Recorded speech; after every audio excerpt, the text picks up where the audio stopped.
Speaking of which, I just ordered way too many Girl Scout cookies. It's for a good cause. How many boxes did you order? It was like free shipping weekend or whatever. And my friend was like, my daughter's thing is free shipping weekend. Here it is. And she had sent it to me before and I had ignored because I was like, I don't need that temptation in my life. Right. And also, like, you know, they'll call you back. Like we were just saying about the CIA. The Girl Scout cookies will knock again. They keep knocking. They knock and knock and knock. I don't know what I'm doing, but I'm doing my best. Recordings in progress. Recordings in progress. Oh my God. What's going on? You have pink hair. I know. It's kind of orange. It's kind of orange. Wasn't exactly the color that I was thinking I was going for, but you know what? Sometimes that's just the way the cookie crumbles. I also think once I wash it like 3 times, it'll be fine. Yeah. It's the color of that wine that people love. My rosé? Yeah, like that My orange. rosé. That orange wine. Oh, you mean orange wine? I don't love orange wine. You know that. You don't? Some people love it. I mean, it's all, I don't know. I don't know a lot about wine. I mean, I just know. I mean, here's what I know. And I know that I'm in a place now where I'm able to just say it unabashedly and not give a fuck. I like a basic bitch rosé to drink. Don't get fucking fancy on me. Give me like a rosé from France. Done. There you go. California, France, rosé. Bye. Bye. And I'm like, easy. Bubbles. Pink. Bye. Pink you and bubbles. Jen are like pink bubbles. Jen loves pink bubbles too. Yeah. Wait, Caissie, you know, yesterday was a holiday. I know it. And also today, if you live in New York, the kids are off school. I don't know why. Why are they off school today? It sucks. I don't know. But I was a single mom this past for the last like 10 days. Yeah, because Mark was traveling. No, leave everything alone. Oh my God, leave it. Leave it. Don't let them leave it. Because he just got a text message that she's reacting to. And someone's threatening to touch something she doesn't want touched. Okay, I'm just going to say this right now. And you know, we've talked about it before on the pod. And so I'm going to talk about it again. We could tally up the amount of money that your girl has spent on people organizing things. Yes. And then we could somehow come up with an equation and compute how frustrated your girl has gotten when not only does the organization never stick to anything, right, but that it's just like not ever what I need or want. right. Like she's really like, listen, I'm doing the work. You know what I mean? I'm really thinking about like the bigger picture and what it means for me. But so anyway, this is all a part, that text, everything is a part of what I was about to tell you, which is that Mark was out of town for work for like 10 days. And so it was just like full time. Which is a long fucking time to be on doing it all. To be doing it all. And like people that do it all the time. Bless your hearts. Bless and much love to you and so much strength and power to you. Because when Matt was in grad school, he would go away for 2 weeks at a time and it was always a disaster. I am a disaster taking care of children and a life on my own for more than 2 days. I would say that like some things were amazing and I was like great at it. Yeah. I was so tired just because the like waking up, you know, we take the public bus to school. And so I take it with, Cricket's only 10. So I take it with her to school. Sure. Yeah. So no matter what, I'm on that bus at 7:50 a.m. Yeah. And like, so my day was like starting way earlier every day than it normally does. Because normally, even when Mark and I were like married, right? Like we would rotate the shifts. Right. Sure. And not have to like, be up, not one person having to wake up early every single day. Yeah. And sometimes just the psychological relief of knowing that like someone else you're going to hand it off to someone else. Totally. Is a big deal. Totally. So anyway, so it's like a lot. And then I had this like huge weekend staring down the barrel at me. Yeah. Where, cricket is so fun and so creative and cool and all of the things, but she's also definitely entering the deep preteen vibes. And if given the opportunity or the choice, my friend would love nothing more than to spend like 5 days or whatever, because it was like Friday. Wait, no, they went to school Friday. So it was like Saturday, Sunday, Monday, Tuesday, 4 days. So to spend 4 days just like in her room on a device, like the entire time. Sure. And plus when it's like 35 degrees, it's hard to be like, let's go outside. Right. So I was like, what am I going to do? And Michelle was like, we're going upstate, come upstate. And I'm like, amazing. Fantastic. Friday night, I got to finally see Tina, Faye, and Amy Poehler's live show. So great. It was so great. Guest starring Rachel Dratch. It was such a delight. Liz Wolf from Cure Thrift came with me. My friend Beth from Charleston, who now lives in New York, came with me. We had the best time. Saturday morning, wake up. It's like snowing everywhere. I've never even driven in snow. And I'm like, oh God, what do I do? But it was the fine. First time I ever drove in snow during my driver's license test. I cried. Yeah. Well, I would have rescheduled. No, they were like, if you're fucking snow's Massachusetts here, we're too. going. I was gonna say it's also Massachusetts, so I'm sure they're just like, no, you gotta drive in the snow. Fucking figure it out. This is what happened. I started the car, snow started to come down. I started crying. And the man said, why are you crying? And I said, I never drove in the snow before. And then he was like, it's okay. It's just like driving in the rain. And I said, I never drove in the rain before. And I just fully cried through my whole driver's test. Well, you got your license. I passed. I got my license. Yeah. Anyway, go on. It started snowing. It was snowing when I woke up. And then we got motivated. I got the stuff all packed up. I was like, literally thought to myself, it's just like driving in the rain. Right. Literally. Which is like, also hard. It's not easy, but I was like, it'll be fine. It was fine. We went upstate. Now, in retrospect, a few things. Number one, I have one daughter who is like a natural baby whisperer, who is a babysitter, who loves babies, who will, within seconds of seeing a baby at a party, befriends the baby, and then is like carrying said baby around the party for the rest of the afternoon or whatever. Yeah. That is not Cricket. Crix doesn't love a baby. Cricket does not love a baby. She does not love younger children. It is kind of wild.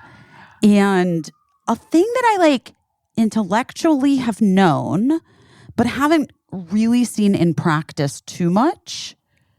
So I haven't really like actually put this to the test, I guess, which I did because, Michelle has two very small children. Yeah.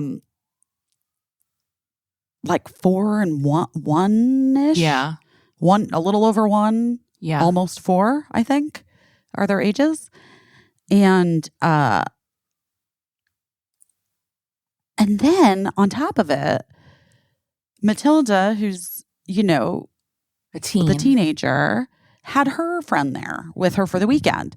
So then I'm like, okay, so I have my friend, Michelle, Yeah. There are these babies here. Right. Matilda has her friend. And then it's just Cricket, and Gina. Right. Well, nope. Gina had Lucky, Michelle's dog. Oh, right. So everybody had a friend except for Crix. I mean, Michelle's husband was there too. And I was a little bit like, well, I guess Tommy's her best friend now. But she was just like, it just made me so sad. She really I saw her. She was just like, this is a nightmare. It was just not fun for her. Yeah. So we were supposed to stay the whole, because she doesn't have school today. So we were supposed to stay till today. Right. And two things happened. Number one, I've been kind of stressed because I have a lot of work coming up. I have to, but work I have coming up, and work things that I have to do. I have to actively do now because I'm on now I have a deadline of some things. Okay. Writing things. And anyway, and then Girls 5 Eva season 3 is coming out. So there's lots of stuff that's about to start happening for that, press and all kinds of things. And I was starting to feel like Mark was getting home tonight at 10. And I was starting to feel panicked about the fact that I don't know, it just was whatever. So I was starting to feel that way, but then out of nowhere Mark called to check in and was like, the meeting that he had that was supposed to be on Monday, on President's Day, was canceled. So he's like, should I just come home? Should I just come back to New York on Monday? And I was like, yes, 100%, yes. Yeah. And then Cricket was just so unhappy. And I was like, you know what? I'm just going to call it. We're just going to go back. So we only stayed one night, which was kind of a bummer for me and Michelle. But Cricket warmed up towards the end. Well, when there was an end in sight. Yeah. Yeah. Once she knew that it was finite. Okay. Yeah. So we came back on Sunday. We were just there one day. We came back on Sunday and she was so happy to be home and eat her own food and have the quiet. She's also a quiet kid. She is. Yeah. And then yesterday she slept in. She did not sleep great the night we were at the upstate. Yesterday, I let her sleep in, and she really had the first, I felt like it was the first time she really slept like a teenager, and it was making me kind of a little sad, but also it's it was cute too, but it's weird. And I don't know why. I went to the basement to look for something, and I got so annoyed by the disorganization of stuff. Yeah. No, wait, it didn't start with the basement. It started with my pantry. Mm-hmm. It started with the pantry where I was really annoyed by the disorganization in the pantry. Yeah. And I was like, fuck it, I'm just going to do it. And I went in and I went so hard. And also I have to say, I was this is in the family home, which is shared. And I have asked Mark before, will you just look at dates and throw things out? I did find some things that were 2022. I just want to say. Sure. That I tossed. Yeah. But then once I was on this tear. Yes. And then I did the refrigerator, of course. And then I went to the basement to look for something. And I was like, it's on. And I reorganized and put away and did the whole, the entire basement. Wow. I know. It was crazy. It was really something possessed me in a very deep, deep way. Yeah. And then I was just no one is allowed to put anything anywhere without checking with me first. No one is allowed to touch anything. I just got crazy because I'm you I'm so became me. Is that what you do? Yes. Well, I have to say I get it. Because you did all the work to get it. Because I did all the fucking work, and I'm not here for somebody to come in and just be like, oh, I guess I can just put this here. No, you can't. Doesn't go there. You know why? Because that disrespects what you need in life, and it disrespects the time that you put in to implement the system. Yeah. Oh, that's how I feel. That's when you'll really be me. When you're like, you leaving this spoon here is disrespectful to me. Oh, I'm already there. I'm already there. Yeah, no, I just was like, I can't live like this anymore. It's driving me fucking bonkers. Right. And I don't want like a bag put anywhere. I want you have a thing that you want to be put somewhere, leave it on the counter. I will do it. Yeah. Yeah. I mean, listen, I'm proud of you for organizing. Here's the thing about, did we talk about this last week on the podcast? I don't know. I'm proud of you for having the motivation to organize. Like, I feel like I always have the motivation. The energy to do it is another thing. And that is one of the things that is so special about you. Like, I was in awe of this. So if I talked about it last week, big fucking deal. I'm mentioning it again. Like, we got home from your garage sale. It was exhausting. We had been standing all day. We had been talking to people all day. We hadn't rested for a minute. We went to your house, to Casa Kismet, to try to watch the Super Bowl. We couldn't figure out how to work the fucking television. So we really had to watch snippets of the Super Bowl through a neighbor's window. We did mention that, here's the thing. I just melted into a puddle on your sofa and like went catatonic and started just like looking at clips of the Super Bowl on my phone. You did not. You got up, unloaded a bookshelf, and started painting the bookshelf. Just like it was nothing. It just had to be done. But like the fact that at the end of that day, that was your nightcap, that was your relaxation, it was like speaking another language to me, like a language I don't speak. And I admired it. Thank you. I do feel like I get into a zone sometimes where I'm like, we're just going to push through.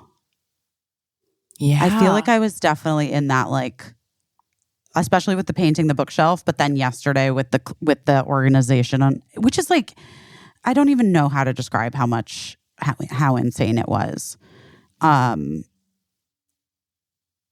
like, yeah, it literally was like, especially with painting the bookshelf thing I had like put off. And since you were here, well, that's that ADHD thing of like having somebody to talk to while you do the thing you don't want to do. Yes. Yeah. Yeah. If you have ADD, helpful. You know what I'm talking about, which is it's like body doubling. It's body doubling. Right. Yeah. That's what it's called. And then also when I was in Why is it called that? I don't get it. Because you're like double the bodies, I guess. Like, but it's not like I don't need somebody else to do I just need somebody there. No, you just need company there. Yeah, it's really interesting.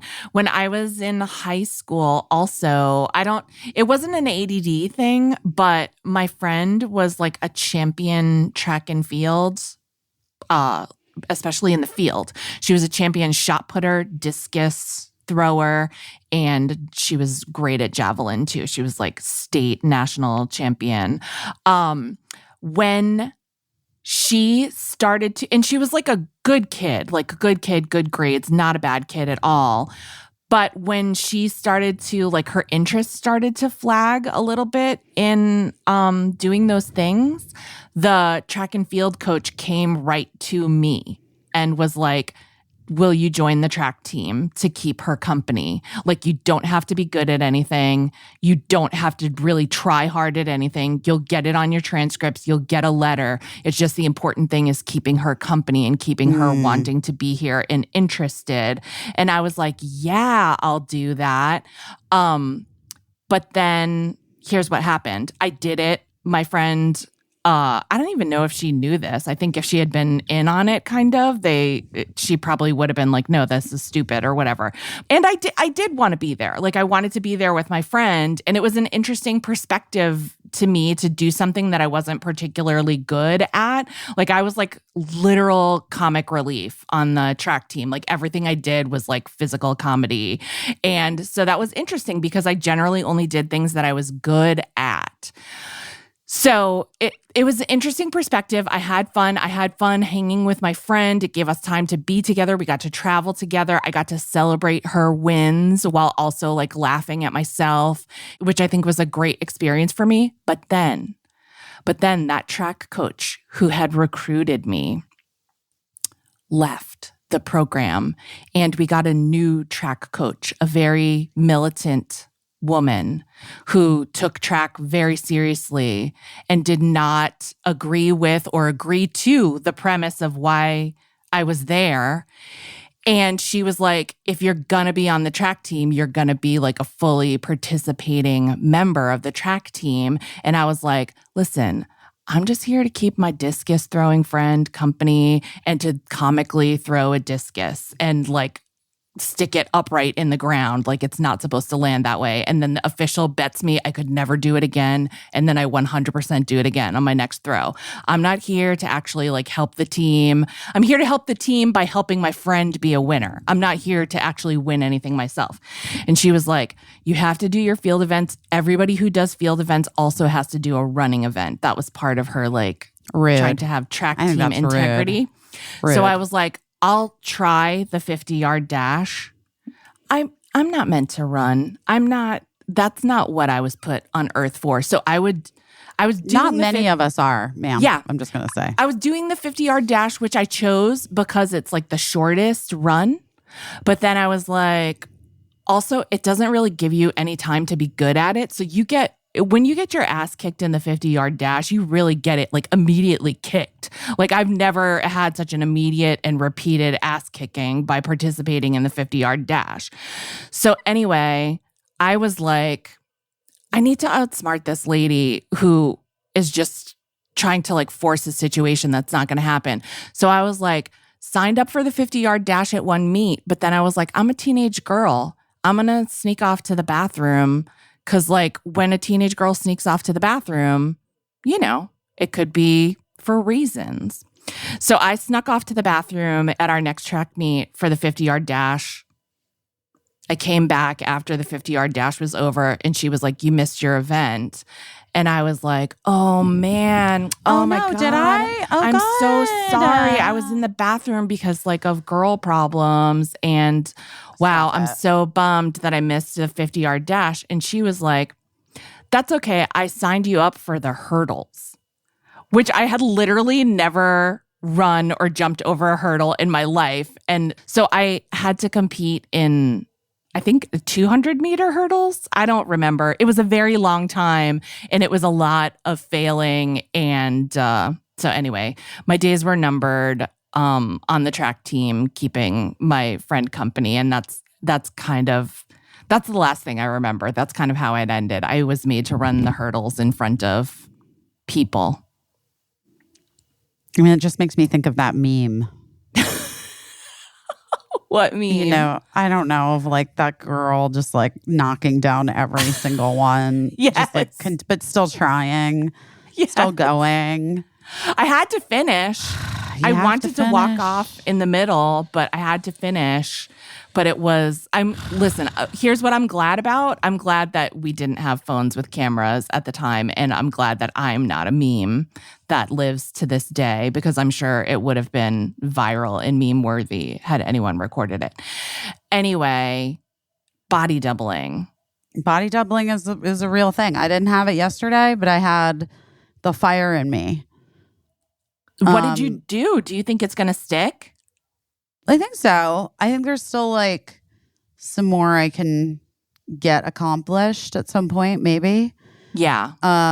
There's more stuff that needs to find its rightful home, and more stuff that needs to. Oh, but speaking of that, I just went over to Cure Thrift to say hi to Liz, and we decided that so the raffle for the pig pot is ending on Friday. Oh, this exciting. Friday. Okay. So you still have a little time. You have a little time to enter. It's $10 to enter. All of the money is going to the National Network of Abortion Funds, which is amazing. I probably will, I'm very excited to see who gets the pig pot. Me too. I do know that some people, Liz was telling me, I don't know, because it goes through this thing, her system. Yeah. But she's like, some people have spent more than $10. I was like, that makes sense. Yeah. That makes sense. You buy more raffle tickets. Yeah. You up your chances. The pig pot's really cute. But then we were just talking because we were looking at the clothes that are still left from the that sale. Are left over, yeah. But that also some of the ones that we had kept to put online. Right. And we both just have been overwhelmed and whatever. It doesn't matter. But then we were like, let's do a live this Friday and we'll do the raffle and then we'll just sell on the live. We'll sell some of the clothes. Oh, exciting. That's going to be so fun. So I'll put it on my Instagram. But I wish I could come back. I know. But I want it to be happy hour on the West Coast so that people are off work. They have as good a chance to get stuff if the clothes and stuff if there's stuff that they want. I love it. So we're gonna do it at 5 p.m. Pacific. Oh, good. 8 p.m. here in New York. Oh, nice. Wherever you live, figure it out. I don't know. I'll join it so I but can yeah, watch. 5 p.m. happy hour. We're going to do some rosé and shopping. I think we should put a screen up and I think I should try on the dresses for people. Yeah. I think that'd be so fun. Is that cute? Is that cute? Do we like that idea? Yes. I don't know. Yes. I love when people sell things live. Yeah, I guess I've never done it, obviously. But Liz has. And so she was like, yeah, we just do it. And she has her staff member Anna there, and she's and Anna will just whoever they reach out, and then the person sends the payment, and then Liz sends the dress immediately. So I love it. Pants or jacket or whatever. There's other things. Whatever. There's other things. That's so There's exciting. also 2 other little pieces of pottery. Not a pig pot, guys. Not a pig pot. Some of my early work, my early pottery work before pre-pig. Yeah. Maybe I'll do that in the Instagram live, but it'll probably be probably an hour, maybe an hour and a half, depending. Yeah. I mean, I'm not going to be there all night, guys. Let's be real. But I'm excited to do it. I think it'll be fun. And it'll be fun to pull the raffle winner live. So if you've entered the raffle, you can the New tune York in. State Lottery. It is. It is exactly like that. That's very similar. Yeah. I mean, I know. So I think it'll be fun. And then I was just pulling more things to not from that didn't sell that I was like, I'm glad this didn't sell. I'm taking this back. Really? You took some stuff back? Yeah, I kind of took a lot of stuff back. Wow. How many? Well, things? Not a lot. How much? Mostly it was kitchen stuff that I was like, oh, I could actually just use that. Yeah. The pizza oven, the Breville pizza oven. Breville. Yeah. Whatever. The pizza oven thing. Okay. I did take that back. Okay. Because that's an expensive thing. Yeah. You're gonna make. Well, you can just cook. You can just cook frozen pizza in there and just cook it. Great. All right. Yeah, and Mark does cook pizza a lot. Okay. And it's a good pizza oven. That's good. Yeah. And it's fun to have a pizza party with kids. Yeah. Pizza parties. I have to say, pizza parties are great. Yeah. And there's a couple good tabletop pizza ovens, and I think that one is really good. Okay. Where are you going to keep it? You feel like you have a good place to keep it? Yeah, it's living at Casa Kismet right now. Okay. But I'm going to see how I feel. Maybe I'll move it down to the house. Well, now the basement is things have cracked open, and there's a whole kitchen overflow area that I'm going to expand on a bit. Right. But it's like sort of a continual process, right? Of like shedding I think of it as items. I think of it as like a gardening, you know, like for me, Yeah. and I'm not an expert. I'm just going on. Okay, so you have the things that you want immediately available to you that you use every day. You want like a back stock of things that you don't use every day, but you want to A, know where they are, and B, be able to easily access them. Yes. And then, and this is sort of parallel to that, you want to look at your space Yes. that you have and your available spaces, and you want to think of like what each area is used for. We're going through this in this house right now continually. So it's really on my mind. You want to look at each space, like you want to look at your living room and be like, what do we want to do in this living room? What activities are happening here? And then what do we have to do to facilitate that?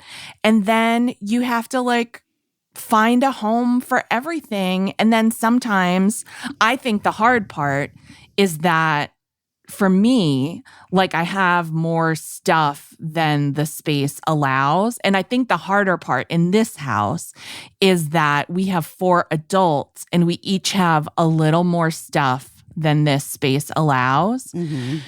And so it's a lot of like trying to talk to each other respectfully, but also being like, respectfully, your shit is taking up too much space and it needs to be moved elsewhere so that we can all take up an equal. But like right now, here's a good question for you. I know you know my house a little bit and you know the size of it. In our kitchen this week, we put new floor down in the kitchen. Right. We've been going room by room.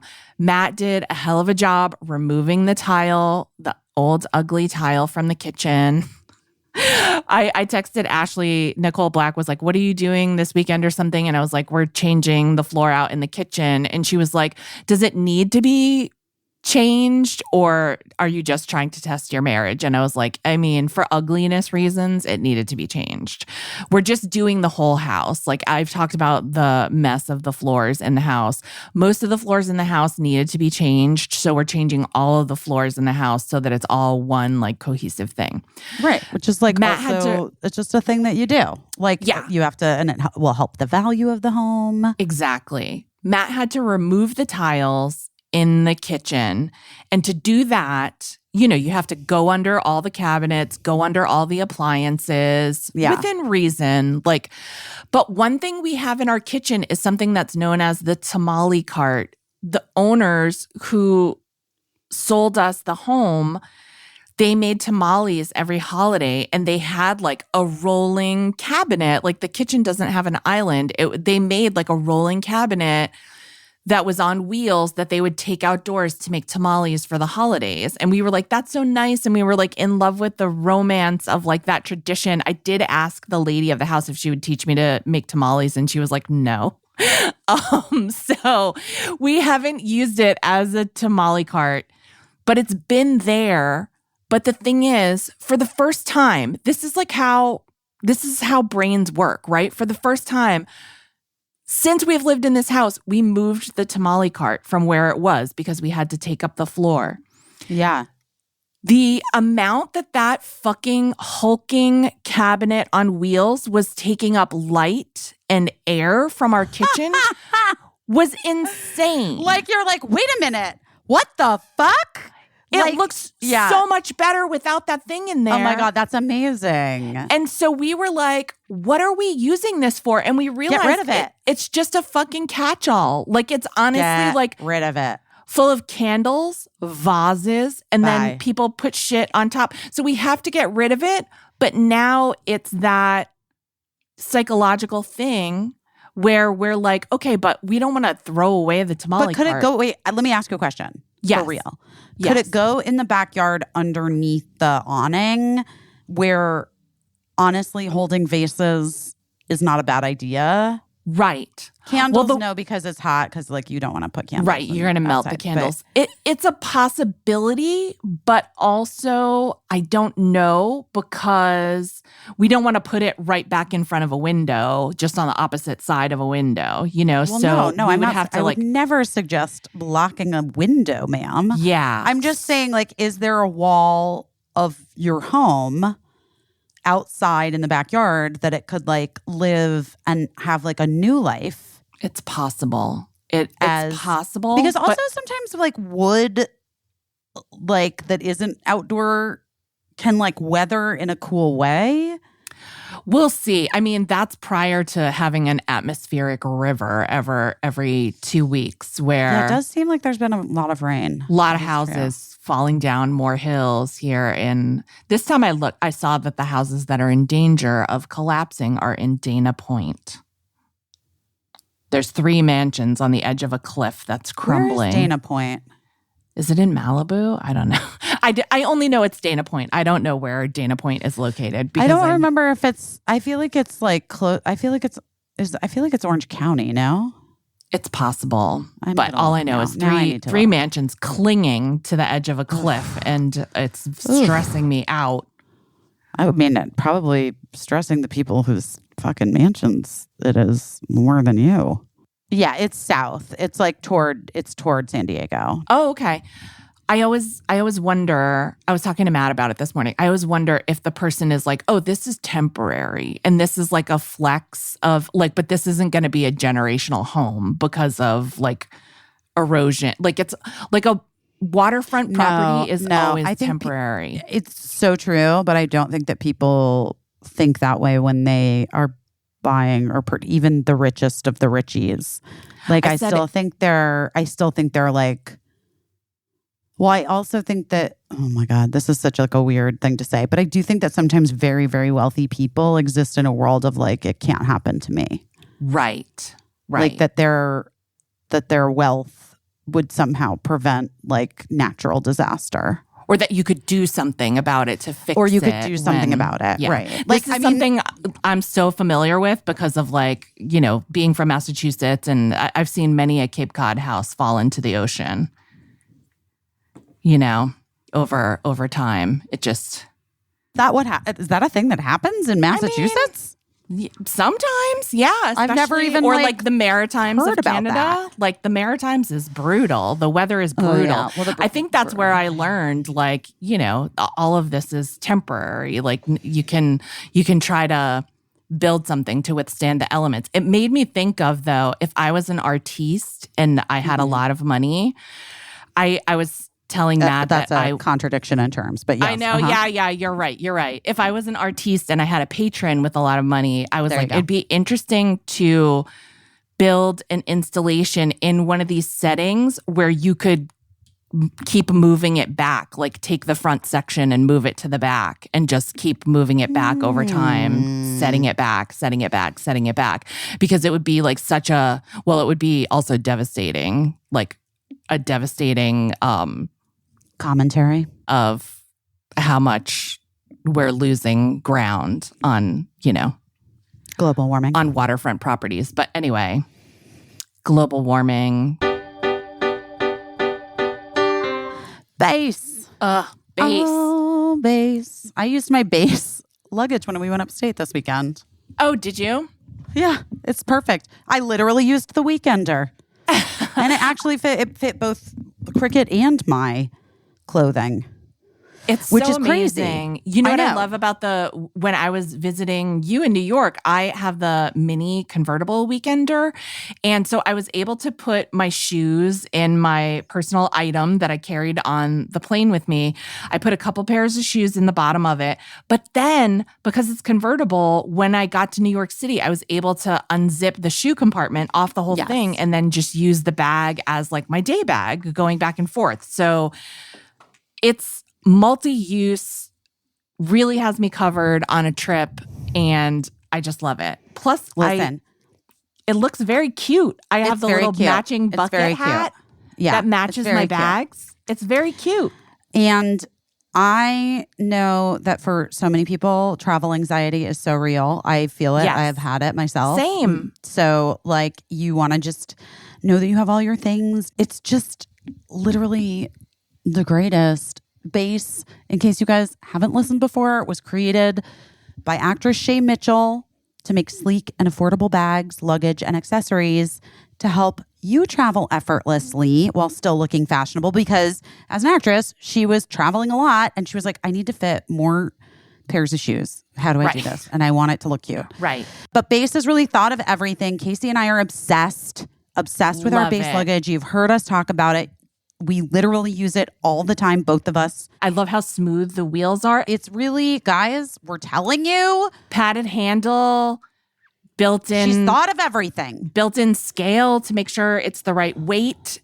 She's thought of everything. And all the shoulder bags and other bags have little trolley sleeves, so they slip over the handle of the rolly bag and you're not dumping your whole bag situation in the middle of the airport. It's truly perfect. And right now, Base is offering our listeners 15% off your first purchase by visiting basetravel.com/best. Go to basetravel.com/best for 15% off your first purchase. That's BEIS travel.com/best. Okay, well, first of all, I talk about how much I love my Gina Bobina all the time. Everybody knows she is my third daughter. And I also have two dogs who I love very much, though I would question how much they love me, but doesn't matter. Them. I love them. You love them so much. Yeah. And, you know, everyone's pet is one of a kind. And also the journey that your pet takes is also unique to them. And cats, too. Yeah. Sometimes cats and dogs are a little too good at getting into trouble, which I have experienced. My boy cat kept eating sponges. Yeah. And he had to have stomach surgery. And that was unexpected. And it was expensive. And you remember when the girls got into my sexually explicit chocolate. Mm-hmm. Yeah. Well, this is why we're really thrilled to bring this new advertiser to you. It's ASPCA Pet Health Insurance. Insurance for your pet. Honestly, guys, there's nothing worse. And I've been there. Right. I've seen it in waiting rooms where the dog needs this thing. And you're like, wait, what? But ASPCA Pet Health Insurance has a program. It offers customizable, perfect timing, Gina, accident and illness plans, which makes it easier for pet parents like you to help your pet get the care they need. The ASPCA Pet Health Insurance Program has been around for over 18 years, and they've helped more than 600,000 pets during this time.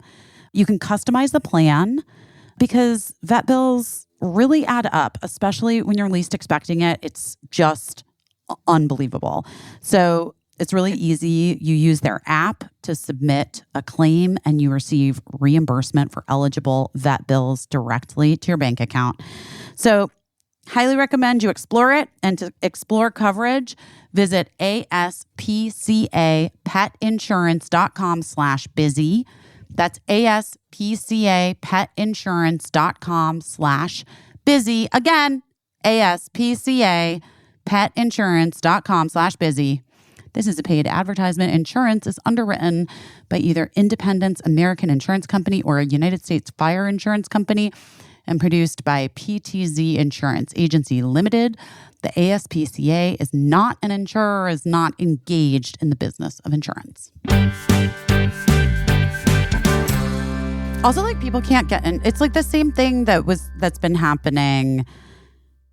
You know, I have friends in South Carolina, of course, who have houses that are close to the water, not even beach, oceanfront, but just close to the water. Yeah. And insurance is just insurance companies now are just in the Hollywood Hills with the fire. We've talked about this before. Yes. But when you're close to water now, they're shrug emoji. Sorry, you're on your own, bitch. Bye. Right. They're just not insuring people, which is also insane because when people pay in for their entire lives to insurance. And then like, that's the whole point, right? Like, right. And then to have them just decide like, oh, actually, it just doesn't make sense for us to cover this anymore because we just can't. So we're not going which is to. happening so much here in Los Angeles. I know it's also happening in Florida with not just property, but cars. What do you mean? I've had friends who their car insurance has been canceled, even though they're why? like, I don't know. I'm for guessing, what? I don't even understand that. Like I'm guessing probably because they're like calling it on like an aging population, and they're like, yeah, we're not going to insure older drivers anymore. Like once you get past 50, go to. Oh, they're just like, else. yeah, it's not worth it to us. Yeah, right. We don't. Right. Yeah, we're not. That's who we have to have on next. We have to. The points guy caused a huge sensation with our listeners. I can't even tell you the points guy. I went on a field trip last week, and the last like 10 minutes of the bus ride back, I had half of the 5th grade and 3 mothers. No, the kids weren't listening to me. But I did have the moms that were the chaperones. I was like, they were rapt listening to me. And like, just so you know, guys, I literally called my own business managers and we're like, I got to change everything about how we're doing this here. I need. Do you feel all comfortable saying what you did? Did you get new cards? What did you do? You don't have to say. I am getting new cards because I feel like I had really put my eggs into a domestic airline basket that I now know is not, she's not, you know what? It's a metaphor for my dating. It really is. I went with something that was familiar to me, but it's not going to give me the return that I'm looking for now. I'm a different fucking person. Yes. I am a changed woman. Yes. I need those points to work for me. I need them to be able to go where I need to go and give me the kind of treatment that I deserve, which is first fucking class, bitch. Not this fucking bullshit, weak ass, only on your time, motherfucker. No. Yeah. It's not on your terms. It's not on your time. We can negotiate it. Yeah. I'm open. I'm flexible. But I need you to be flexible too. You're asking for a return on your investment. Yes. Same with the fucking bros. Yeah. Guys, I've put a lot of work into her. She is amazing. She's never been hotter, more successful, or better at sex. Like, you know what I mean? You're just fucking show up with your, 100% your best offer, with your fucking 4 points per dollar offer. That's all I'm looking for. I'm just looking for someone who's like, I understand, I respect, I see, and I'm gonna be commensurate to what you're putting out. I'm gonna give you 4 points. 4 times points on your investment. Yes. In who you are. Also, gonna throw away some expired stuff in the fridge if I see it when I'm at your place. I don't even need that. I'm good with, I'm fine with that. I'm just like, I mean, just some fucking respect. Yeah. Yeah. I think it's such a good metaphor for all of life. It also was like, and I say this with love, the reactions were great for the most part and positive for the most part. There were some people who were like, I still find it confusing. And I was like, I get it. That's why I wanted to talk to Brian about like the psychological aspect. I think the confusingness is intimidation. Like it is unfamiliar. It's not ground that you've tread on before. So you get confused because you're nervous and you're nervous to like, it reminds me of like when we first got a microwave and my grandmother wouldn't push any of the buttons. So she would like call me over to microwave things for her. I mean, your grandma may have been right. Like we might not have. We maybe shouldn't have been, zapping all of our meat in like plastic containers in the microwave. But whatever. Was right. You know what I mean? She probably was right. But like, I can't even tell you how many people I've talked to who have revealed to me of you guys, all different areas of my life, who've revealed to me things like, oh, you know what? I actually know that I have like 3 million American Express points. I really don't know what to do or how to use them. I was like, what? What are you talking about? Like, more than once have lost my mind on some people this past week. Gosh. Post point sky revelation. But I really do feel that it's interesting now that we're talking about it, that the metaphor of like, that I was like using like an old system that really it hasn't been serving me. Yeah. In my new, and I'm a new person and I want to be different, and like I am different and I have different things to put forth in the world. Anyway, I don't know what it is for you guys, if it's dating or if not, but definitely I'm getting rid of that like single points to a domestic airline card, because that domestic airline doesn't give a fuck about me. Yeah. Well, I have things I want to say about this. The first is I was kind of on top of my Amex points, and Green Amex, as I admitted last week, was the only thing that we were using as like a charge card. And I want to remind people, because some people didn't hear this part, Brian said, you pay it off every month maniacally. So you're not incurring those interest charges, because otherwise that would undo all of the value that you're getting for the points. Right. And so we just use that charge card for our day-to-day cash. Here's the terms that drove it home for me. I've talked on this podcast about when we redid our bathroom, we bought a fancy Japanese toilet with American Express points. What I now know is that had I gotten a gold card all those years ago, I could have 4 fancy Japanese toilets if I wanted. It's not a lot, but it's 3 more Japanese toilets than I have. I mean, I can't even explain to you. Like, it really did change my life. And I'm proselytizing. Proselytizing is one of my favorite words that I can't say. I'm really bad at saying that word, and I do it's say hard to say. It's unnecessarily proselytizing. Proselytizing. Proselytizing. Whatever. I'm proselytizing that points guy, Brian Kelly, to anyone who I talk to for longer than 1.5 minutes. Yeah. Like, this last week has been wild. Like, I've convinced millions of people to get a gold card. So many points for food. It's amazing. Oh my God, wait.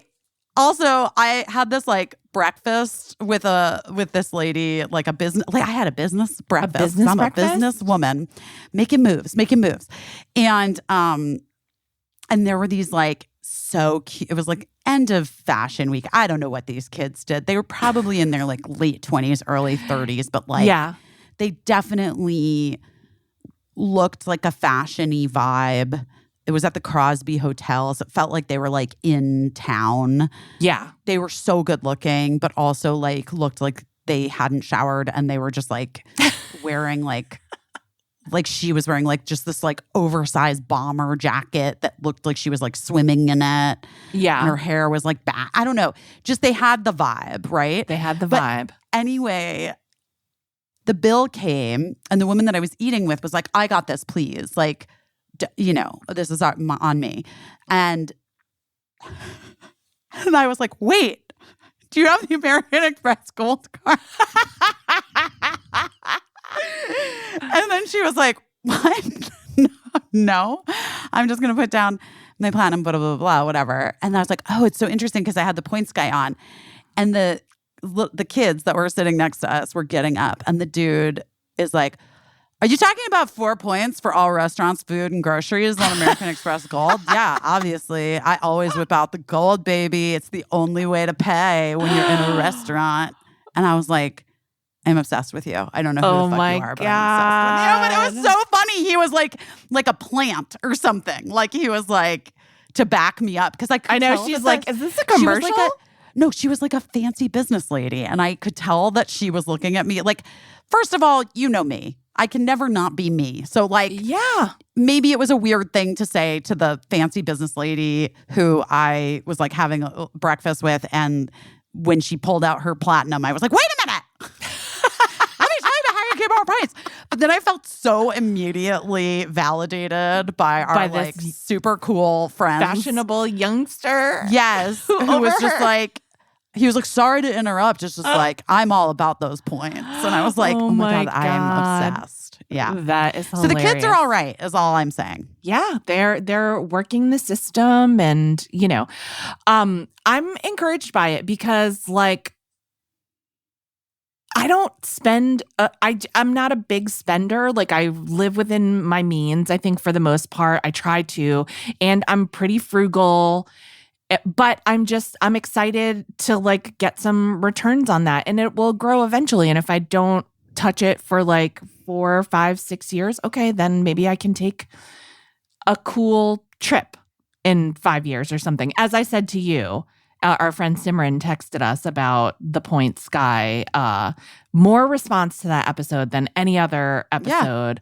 Yeah. It's real. It's real. I said that I'm determined to take a trip to celebrate our 25th anniversary, even if it takes us to our 30th anniversary, and it might, but I'm going to try. I'm going to try. I would have Brian Kelly like look at your points and break it down. I don't know. I feel like he's got also all those other sites that like max my points and all that stuff is like really helpful too. I don't know. Yes. I loved it. It was like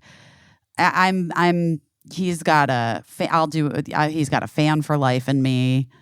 I'm still hyped on it. Still talking about it. Still hyped. Yeah, it was the most like we got so much traffic on the Substack because we put up a transcript of what he said. So you don't have to write everything down. You could just go through the transcript and get all of his recommendations. It was or if you're me, you write everything down. You did write everything down. Yeah, but it was good stuff. It was great stuff. It was great. It was good stuff. My Amex Gold is coming in the mail today.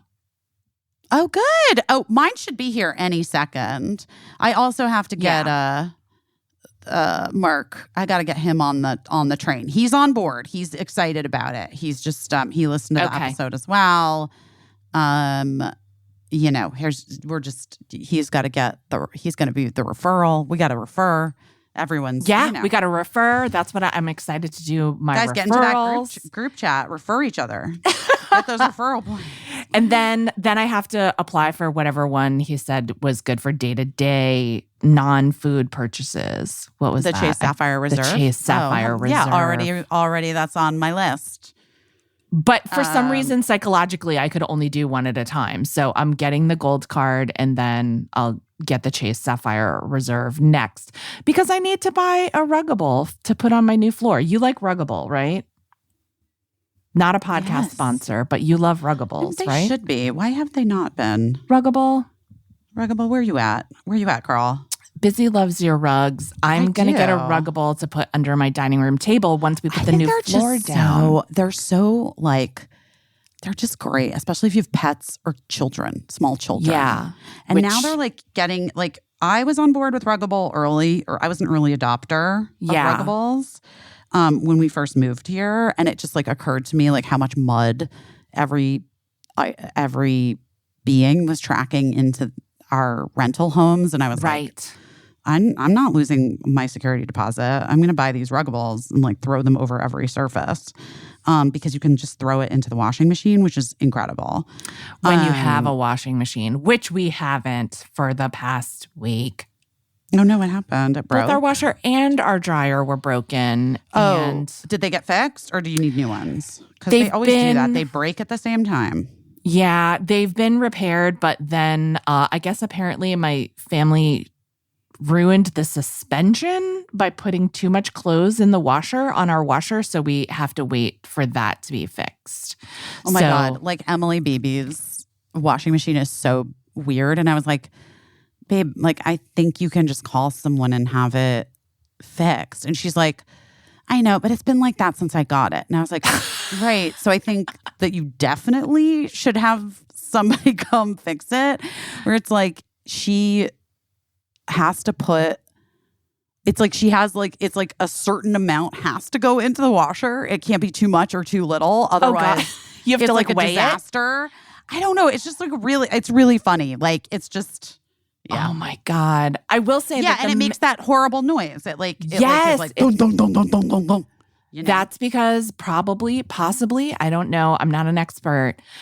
This was the least strange repairman we've ever had in our history of living in Los Angeles. He was so great. He was so considerate.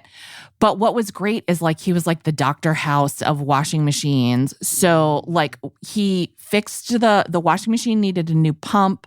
The dryer needed a new heating element. It just so happened that they both needed that at the same time. They went on the fritz at the same time.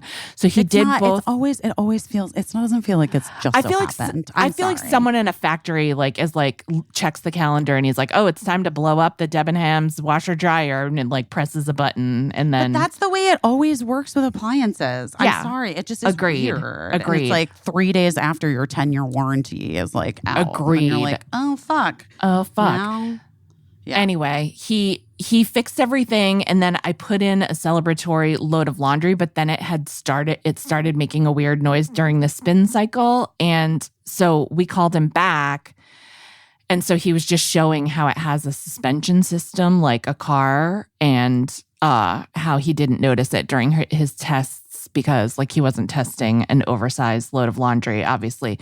But you know, if the suspension system goes, then the drum of the washer like bangs around and grinds up against the inside of your washer. So he actually showed me like inside where it was scraping up against. So he had to order a new suspension system for my washing machine. It's really wild. It's really wild. Like I probably could have bought a new washer dryer, I guess, for like slightly more than we're paying to get these fixed. But that's the thing that is also so weird. Like I don't understand what happened to appliances in the last 50 years or whatever. I don't know, because I feel like you would have like the washer dryer and you would just pay for it to be fixed and then it would be fixed and it'd be fine. And then you wouldn't have any issues with it for a million years, like when we were kids, right? Like 15 years at minimum. At least. And then now it does feel like every 5 years you're like, well, it's done. It's done. And they're like, and then they're like, and for $300 more, you can just get a brand new washer dryer and you should probably just do that because then it'll be brand new. And it's like, I hate it because it goes against just so wasteful. Right. And it's like, well, I have been thinking so much about one of your favorite phrases recently, like conditions must be perfect. Like, I don't want a new thing. I want the washer dryer that I picked out because like, even if I get a new thing now, it's going to be different. It's not going to fit the same. It's going to work differently. I literally this washer dryer, and I don't think I ever have talked about this. One of my biggest regrets is we got this washer dryer because we have a small laundry room and only this one. And of course, it's fucking more expensive to get the smaller washer dryer that fits in your laundry room than it would be to get like the giant American hulking washing machine. One of my biggest regrets though was when I bought the washer dryer, I didn't buy the pedestals to go underneath it, the drawers. I love the pedestals. Then the fucking washer dryer company stopped making the pedestals. They continued making the washer dryer, but not the pedestals. And so... Wait, can you find it on eBay? That is the thing. They're so popular and so in demand, you could not find you couldn't find them anywhere. And of course, I decided I wanted them after they stopped making them. It was a hunt like you would not believe. I had a dryer pedestal for so long. I had one reserved at this one place and they were like, if we ever get a hold of a washer one, we'll let you know. And I was like, where are you going to fucking get a hold of a discontinued washer pedestal?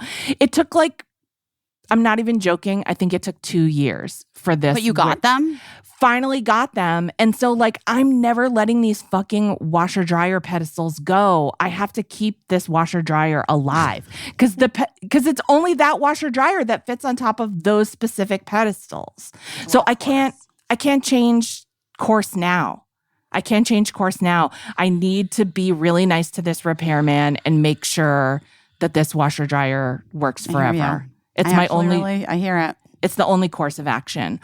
But I wanted to put up wallpaper I got super cute wallpaper that you gave me advice on, helping me pick the scale of the pattern.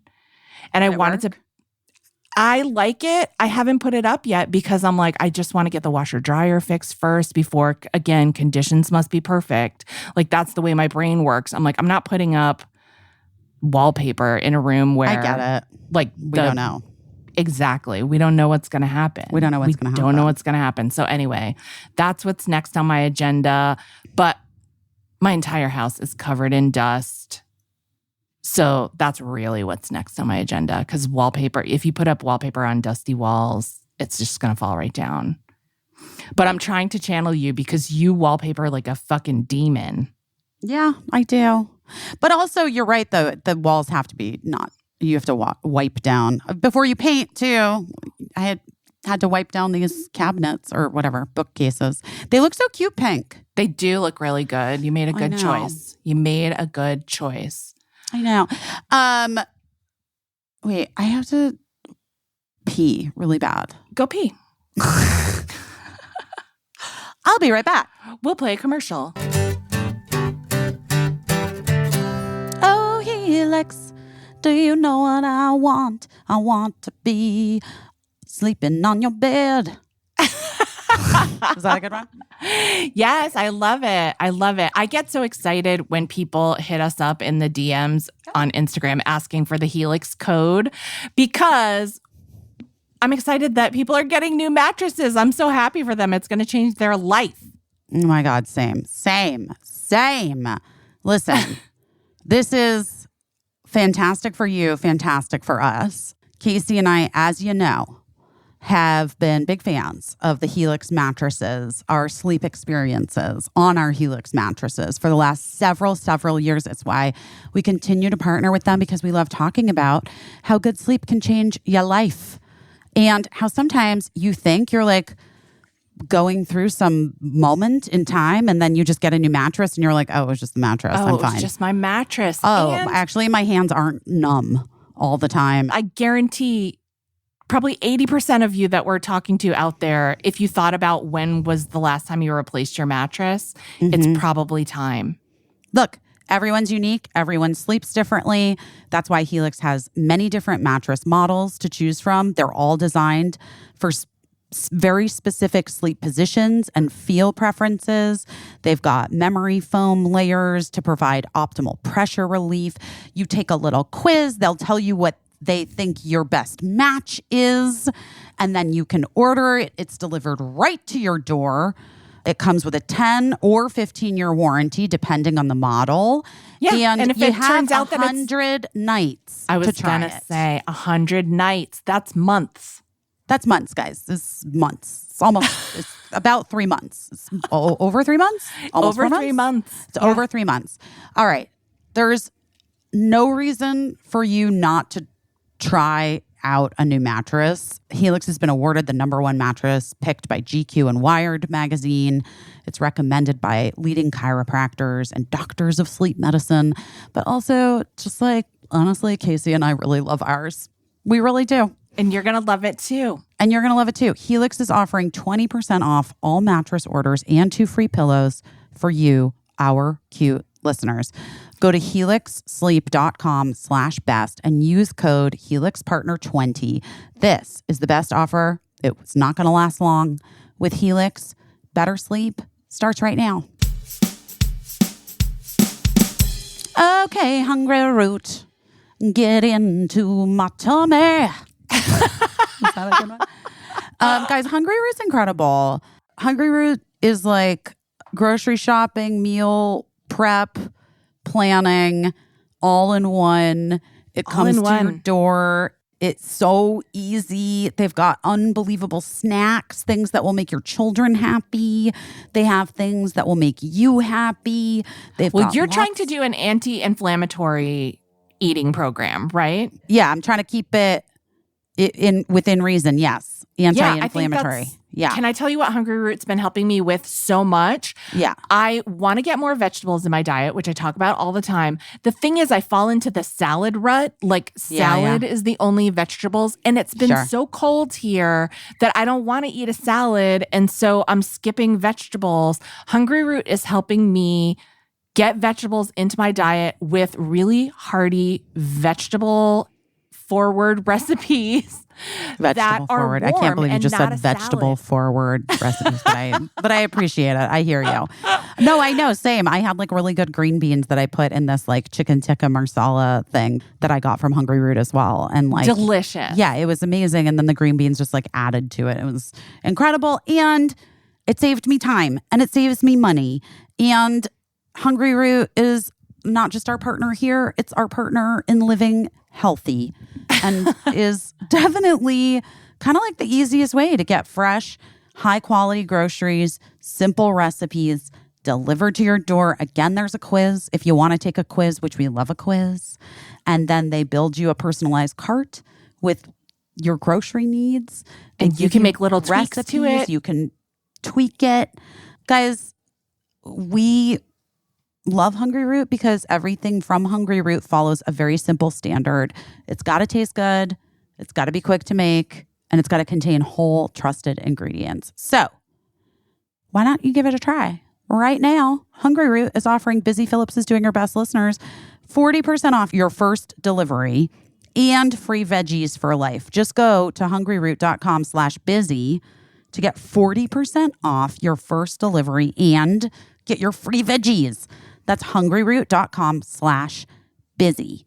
Don't forget to use our link so that they know that we are the ones that sent you. Interesting. What's interesting? The proliferation of weird flies continues. Why are there flies now? No. Again, it's like you're turning into something new, right? What was it? What was it? Probably. I think that whenever you look up the symbolism of something, it's kind of always a symbol of like metamorphosis, right? No, sometimes it's like harbinger of terrible things to come. Be careful. Oh my gosh. Oh, I know what I wanted to tell you. Michelle gave me my Christmas present that she's had forever. Yeah. Well, it's not that long. I mean, it's February. Yeah. We just hadn't had a chance to see each other. It happens. Well, we have seen each other, but for whatever reason, we didn't give each other, or I gave her present. Whatever. It doesn't matter. Oh, I know, because it's like a whole special thing. I want to show it to you. Hold on. Yeah, I want to see it. I will say, a lot of people say I'm a really hard person to shop for. True-ish. But like friends that get me, like fucking get me. Like that Flacco, you gave me this really cool like Flacco painting, print, drawing. Yeah. That was really special. And like, sometimes I don't know. Sometimes I just feel like, to me, I feel like I'm the easiest person to shop for. It's about listening, right? That's Honey, it's always about listening. I felt very heard by my family's gifts this holiday season. And the fact that like, yeah, well, we know about my son making It's a Wonderful Life action figures, which kind of like combined his interest in art and action figures and sculpture and our shared interest of It's a Wonderful Life. But also my other son hunting down those drawer pulls that I had been looking for so long. That's like so nice. Felt very heard. So you are hard to buy for in some respects, but in other respects, I feel like there's clues there that like, you know. And by the way, did you see that Instagram post of that adorable girl who got the chair in Ireland? The chair. Did. Wasn't she so cute? Yeah. Her review. Anyway, if you, I think we shared it on the Busy Phillips is Doing Her Best Instagram account stories. A woman in Ireland, a woman, not a girl, got the ADHD chair sent to Ireland and had like a really cute review of it. And I loved her and I loved it. And it looked great. I think I do need to get that chair at some point. Hypersong meditation chair. In case you're looking. I do think I probably need to get that chair. I'd be interested to hear your take on it. I wanna get your review on it. Anyway, what is Michelle's gift? All right. So First of all, she gave me these really cool tarot cards by Kat Pierce. These. Have you seen this woman's art before? No, but I like it. I really like it. I do too. Actually, I haven't even opened the tarot cards yet. Well, to be fair, I just got them the other day. Yeah. What is that noise? Just sighing. There's just some sighing happening. Oh, I thought it was like someone singing. And I was like, I think it's like That's a power so loud. saw. I think you're right. And then here's the gift. And I guess she like had through a friend met Kat Pierce. And so she like painted for me. I mean, it's almost like literally like my own tarot card, sort of, in a way. It's gorgeous. But it's like a portrait of me, Birdie, Cricket, and Gina. But it feels, and there's like pennies. Like, do you see the pennies all around us? And like, and then around the edge of it, it says, "Listen, I love you, joy is coming." Which is, from that poem that I love. Is it "To the woman crying uncontrollably in the stall next to me"? Yes. Listen, I love you, joy is coming. It's gorgeous. That's so beautiful. I know. Oh, I love it. I think it's really special. Yeah, that's a real keeper. It's so you. I feel like a lot of times it's hard to like in watercolors and paintings and like paintings of specific people. Sometimes it's like hard to capture the person. Do you know what I mean? Yeah. Like like you can be like technically perfect, right? But you're like something's off, and it to me feels like because there's another piece of a person, right? That sometimes is not visible to the eye. Even sometimes I think that's why we feel so weird about photographs of ourselves, because a camera doesn't see things the way that our eye sees things, and capturing like a still moment in time doesn't always reflect like what that person even really looks like or what it is to behold them, I also have been thinking that I think we should start recording the podcast and putting it on YouTube. Really? I do. Interesting. Okay. Because I think I was talking to someone and they were saying to me like, "Oh, I want to listen to your podcast. I really only listen to podcasts on YouTube." And I'm like, "What?" Interesting. Yeah.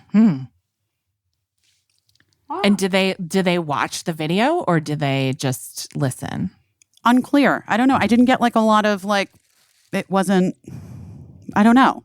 But it's just like, I think a lot of people like listening to things on YouTube. Yeah. And watching. Yeah. Would it make you, would you not want to do it? Does it make you feel uncomfortable? I don't think guests give a fuck. I think they did in the beginning of like when we started this podcast, but now everybody has a fucking podcast, and every time they're like, "Oh, I assume you're recording the video of this so that you can like put it on YouTube." Right. Yeah. Like sometimes people do still specifically they usually ask, but nobody ever says no, they wouldn't come on if the video would be used. But that being said, we always say we don't use the video. So we might get some no's back, but maybe we don't have to. No. Who knows? Maybe we don't I have to. actually don't know anymore. I think everybody, I think like people, I think that from when we started this podcast to now, it's like all different. And even people's like awareness, I'm talking about like guests, people who would be guests who don't have their own podcast, like even their awareness of like what it is feels different. Right. I feel like in our early days, people are like, so how would people listen to this? Right. And it's not like we started a podcast like so long ago, but like really it wasn't, it seems crazy. Like it just keeps growing. I mean, everything. The world. And changing the way that people consume things is different and changes all the time. So like guys, that. We want to hear from you. Should we put this on YouTube? You let us know what you think. Yeah. Or what do you feel like about that? Yeah. I'm just saying. Yeah. It's something to look into. and figure out. I think people would like it. I'm gonna eat these crackers. I realize that I haven't eaten anything. It's 3 p.m. and I'm meeting Jen for dinner before we see Sarah Paulson's play, and I'm gonna be like, show up and be like so starving I'm gonna pass out, and then that's a bad place to be. Nobody wants that. Mom, I'm not meeting her for a couple hours, but right. Is this annoying? To some people, I'm sure it's exciting. And to other people, put this away. You guys, these crackers are too loud. I'm sorry. I'm putting the kibosh on the crackers. Let me take them away. I don't want them to go bad. I'm not bad, but I don't want them to like. I'll be right back. I apologize. My bad. Crackers are too loud. I really wanted a Coca-Cola. It didn't happen. Aww. What? How come? Nobody would help you get a Coca-Cola? Well, I don't know. Here's something that I feel like people will want us to talk about, and I'm shocked that I didn't text you about it. But that article in The Cut about the financial expert being scammed out of $50,000. I read like the first 2 paragraphs, and I was like, ma'am, what? No. And listen, like, no. I'm not laughing. I'm laughing at the situation. I'm not laughing at her. I'm sorry that happened to her.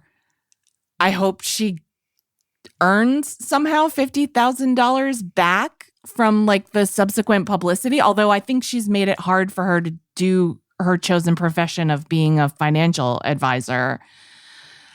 I'm laughing at the situation. Scams have become increasingly more sophisticated, but I'm just going to throw this out there. If anyone's ever asking you to put cash in a box and meet them on the street, it's probably a scam. It's hang up. Hang up. If it's really the CIA or whatever, they'll call you back, but it's not. The CIA is never going to. Or you call them. Yeah, but. Well, she was like, I took down the number and called them. It's like, oh my God. But also like the fact that like, it's all so crazy. And also as someone who's tried to take like more than $2,000 out of the bank at one time, I've never been allowed to. So I just, if the bank gave her $50,000, I wish someone at the bank had been like, are you okay? Like, what do you need me to press the robbery button? Or what, like, are you about to be robbed? I know that's not the bank's business or whatever. But right. No, it isn't. But I also like very confused. Like, here's what I'm going to say. Anyone could tell me not to tell Mark a thing, and we're divorced. Right. And I would be like, Mark, you're never going to fucking believe what happened. Do you know what I mean? You have like, it's like, there's no way that I would, and she was married. Yes. And the way that she describes it is like that they're like, you cannot tell your husband, you cannot tell your family members, you cannot tell. Oh, bitch, no. The first thing, unless someone ever says to me specifically, it's like if it's like gossip about their own personal life. Right. And they're like, please don't tell who you're, the person you're in a relationship with or Mark, because like I'm embarrassed by this thing. Right. That's one thing. But like if I got a call from somebody saying that they were in the CIA and like what was it? What was the whole scam? What was the scam? Just that her identity had been stolen. Right. I mean, like the first call that you make is like to your spouse, and then the second call is to your lawyers, and you're like, this person is doing this thing I don't understand. Is this real? Can you help me? I mean, lawyer, like anyone who says to you, that's the other thing that's so crazy. Anyone. Well, also like the lawyer thing, like. Even if you're a person, by the way, I realize I have lawyers. Caissie has lawyers specifically because of the jobs we do. Like we have lawyers because they do our deals and they help us, right? I understand because I have like friends and family who do not have like a lawyer on speed dial, right? Like I get that. Right. I'm just saying there's someone that you can call. So, and by the way, you can call, and by the way, honestly, you can call any fucking lawyer. Yeah. Because lawyers, lawyers have, because lawyers also have, what is that thing called? It's like, pro bono? No, not that. Well, first of all, they answer any question, right? Like they can, or a lot of them do, because they never know when there's gonna be money in it for them, right? When it's gonna turn out to be something. Right. But then also they have like attorney-client privileges. So like it's already it's like a therapist or something. Like it's already going to be confidential. Like so a lawyer can't be like, even if you had a friend that was a lawyer and you could say like, can I talk to you as a lawyer and not my friend for 1 second? And you tell them, like, they're not going to be like gossiping about you and what an idiot you are that you thought that this scam was real. I just feel like, and this is something that like I do in my life, like if something seems weird or fishy, like, and I know this probably isn't great advice, but like just hang up. Just 100%. Like just hang. Yeah, get out of there. But that's like the thing. But this is the thing that we've been talking about. We talk about on this podcast all the time. It's your gut.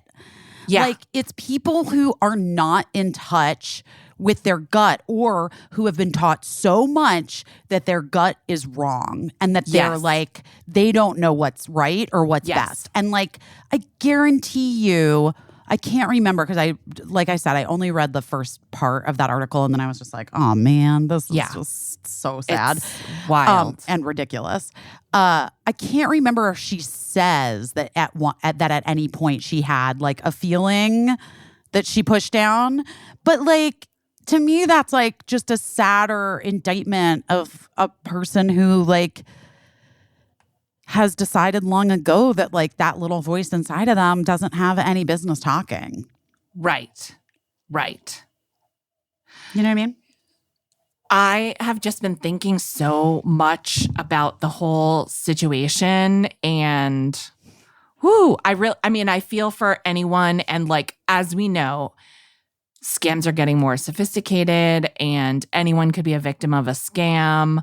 I just feel like here's what I learned actually through the death of my mom. If something looks weird, just don't respond to it.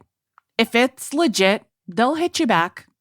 Like if you owe someone money for something, they'll get back in touch with you.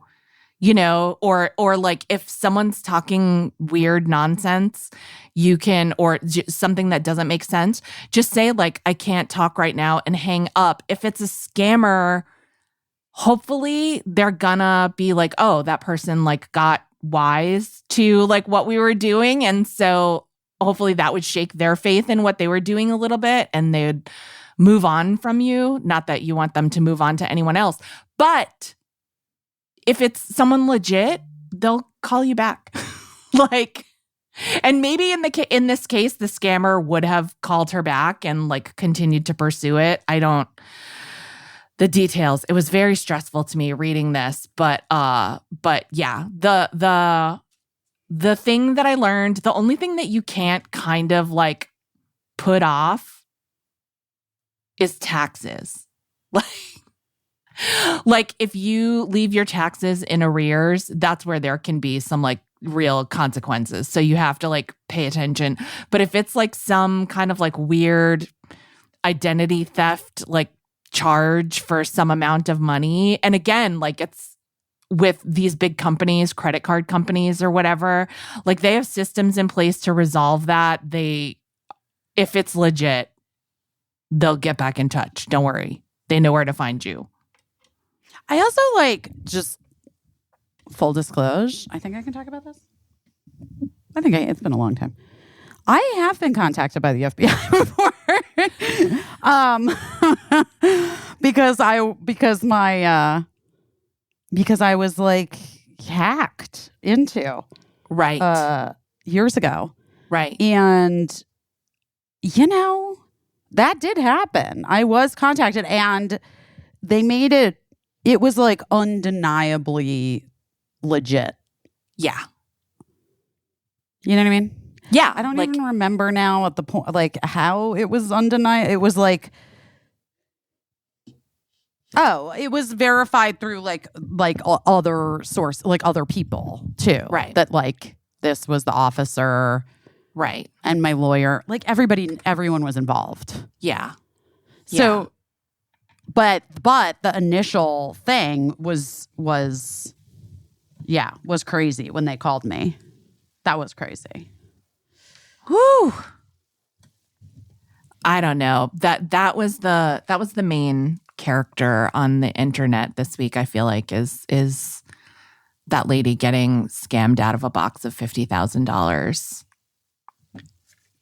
I feel like there were lots of main characters. Who else? Who was the main character for you? I don't know. I wasn't really paying attention to the internet.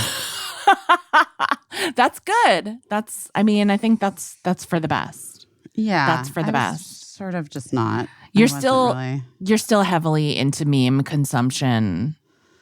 I do love my memes. I do think, it's becoming that thing like that happened to me when I played Candy Crush a lot. Like when I close my eyes, I can see memes. Sometimes when I'm doing something, I see the meme over the thing that I'm doing. Right. Do you know what I mean? Yes. And I'm just like, well, all right. I'm just living in this meme-ified world right now. That's okay. It's all right. It's keeping my brain here and not in like darker places, I'm just like memeing it up a bit. Is good. I've been playing, listen, if I'm being honest, I've been playing this Snoopy game that I'm not even sure is really a game. Like I'm not like they're stealing that's how they're stealing your $50,000. Yeah. I'm not paying for it yet, but I'm sure they're getting something. You don't think you are. Exactly. Oh, you're paying for it. I'll find out. But I don't even, like, you win every time. I don't even know. And that's obviously like the psychological trick of it is that you win. You're not going to come away from it feeling bad. You win every time. And her fiance got hooked through her fiance's child on this game that then Jen put on Cricket's Nintendo Switch. And then Cricket was like playing it nonstop. And I'm sure you guys know what this is. I don't know if you've seen it, Caissie, but it's like this fruit stacking game, like think a Tetris almost. Okay. But it's like these fruits that fall down, and then like if like two blueberries combine, they make a strawberry, and then like if a strawberry and another strawberry combine, they make an orange, and like they get bigger, progressively bigger and bigger and bigger until they're like pluots and like grapefruit or whatever. But it's also like weirdly so soothing. Like the music is soothing.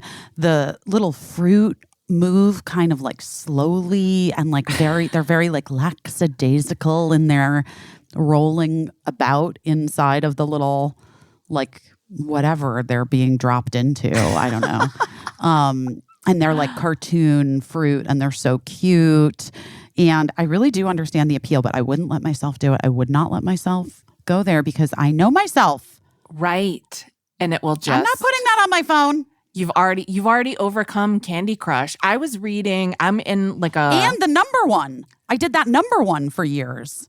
Oh. What was that number one where it's like the numbers? Sudoku? No. It was like number stacking. I got everyone on Cougar Town addicted to it. My God. I can find it. I don't even know. I used to work with this cameraman that was so addicted to Candy Crush. Like, I think he would like try to play it in the middle of like shooting a show, like a live TV show. I would look over and I think he'd be like sneaking a peek at his Candy Crush. I am in this message group on Facebook that's about like doing things, basically smarter, not harder. And sure. Without blowing up anyone's spot or whatever, someone recently asked for help, like kicking a phone addiction, like how to do, like they were just talking about how they're really addicted to their phone. So without giving the details of what they were saying and why it bums them out that they're always on their phone, a number of people in the comments said to switch off the color on your phone and you will immediately be repulsed by your phone. And so I didn't do it, but I mentioned it to Matt and he was like, I didn't even know that was a thing that you did. And so he immediately went on his phone and did that. he figured out he didn't even know it was a thing that you could do, and he did that, and then he was like, "Oh my God, it's disgusting." And then I was like, "So are you going to try it?" And he was like, "No." He immediately switched it back to color, but he was like, I thought it was just turning your phone into like a black and white TV, but it's not. It's like reversing the colors. I don't even understand. It's like doing like a photo negative of your colors. You can do that on your phone, and then I guess it's not fun to look at your phone. It like immediately, for some people, it immediately loosens the chokehold their phone has on them. And they're like, yeah, I'm not watching TikTok like that. The danger is, of course, you can go right back to color as my husband did. You can immediately reject it, but. Yeah. Huh. Okay, wait. Now I really can't remember what the fuck that game was. But it was like Number Crush, kind of. Do you know what I mean? Number Crush? Yeah. It was like that. Like where it was like Number Crumbers. Fuck, what was it? Ian Gomez was the most addicted. He got like so crazy addicted. He and Krista they both went for it hardcore. At first I was like I was the one that brought it to the table. But then you felt bad. I did feel bad. I did. Yeah. I felt like because then it's hard when you're trying to do your coverage on a scene and somebody's playing the number game across from you on their phone and you can tell. And you're like, Stop stacking the fucking numbers. Pay attention to my joke. And I'm like, you're fine. We're in the 6th season, babe. You're fine. You don't need to be looking at you. That sounds which I'm like, I get, which is also like valid. Also valid, but also I'm asking Mark the name of that weird number game I was addicted to for a while. How did you get not addicted to it? Was it like how annoyed you were with other people being into it? I just took it off my phone. You just took it off your phone, and then now you can't even remember the name. Yeah. And then once I put it back when I was on a flight and I was like, nothing was, I don't remember how I don't remember why. I don't remember. I wanted to do something. I put it back. Wait. Yes. He was like, on your phone? Yes. In like 2012. Yeah. Let's see. Oh my God. Let's see if he can do it. He's got a good memory, just like me, for things like this. Better than I am. But you wanted to go back to it on a flight. Yeah, and so I did for a minute. Oh my God, he says shit. I stumped him. Oh my God. Amazing. And so I did for a bit, and honestly, it is really fun. It was really fun. Does anyone know what we're talking about? Because we can't remember. Don't tell me, actually. Keep it to yourself. Yeah. Keep it to yourself. Because it's off your phone now. I don't know what it is. You don't want to fall back off the wagon. Now I want to play it. I really want to play right now. But it's like I wouldn't have been able to even do this podcast because I would just be like, when I was like in it with that game, I was just doing it all the time. But that's what I was like with Candy Crush. My mom was such an addict for stuff like that. Oh my God. It would be so bad because all she would want more than anything in the world, like if you asked her what she would want more than anything in the world would be like for me to call her or something. And then I would call her and she would be on the phone playing like fucking Candy Crush or something and being like, God, I fucking hate that. But my sister gets addicted to games too, you know. Really? Leanne gets really addicted to games. And I can tell when she's playing too. I'll be like, what do you mean by that? And she'll be like, Leanne, I'm on the phone. Pay attention to me. Oh my God. It's really rough, but you know, I don't love games that much. That's why I'm sort of annoyed with myself for liking this Snoopy Pop game. And it's more that I like Snoopy, and I'm like, why don't I just watch like a Snoopy cartoon? Because that also is not a game and has no object to it. But I'm not a video game lover. My mom loved when video games were video arcades. Like my mom thought that was a treat to like take me to a video arcade, and it was such not a treat for me. I was never gonna go put $20 in a Q*bert machine or whatever, but my mom fucking loved it. And there were a couple Christmases where we didn't have a ton of money, there were a couple Christmases where she scraped together money to give me like the new gaming system. And I feel so bad because I was like, I do not care one single bit about Atari. Like like this is not a gift for me. I wish this was a Barbie. But I would feel bad because she just like, that's how her brain worked. She was like, I love this. Everyone must love it. But I never loved it. So I've never gotten hooked on a video game. But I can 100% see how it happens.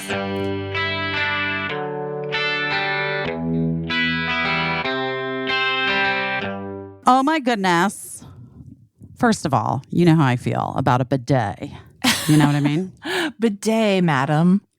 Bidet to you. Bidet. Look, here's what I'm going to say.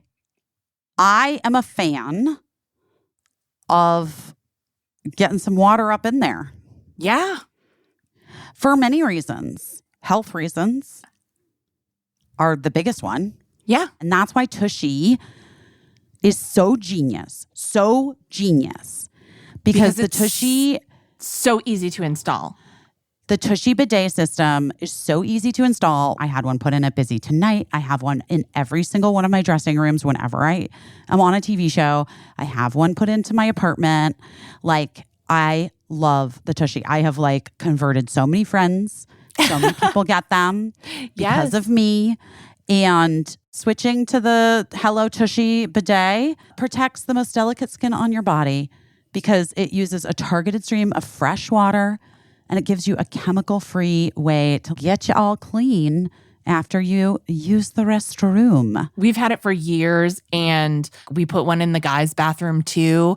They installed it themselves when they were teenagers. That's how easy it is. Like, picture your teenage kid asking you questions about how to make mac and cheese, because that's what teenage kids do. But they installed it themselves. They got in the habit of using it. It's just a part of life now. It's the good life, living with Tushy.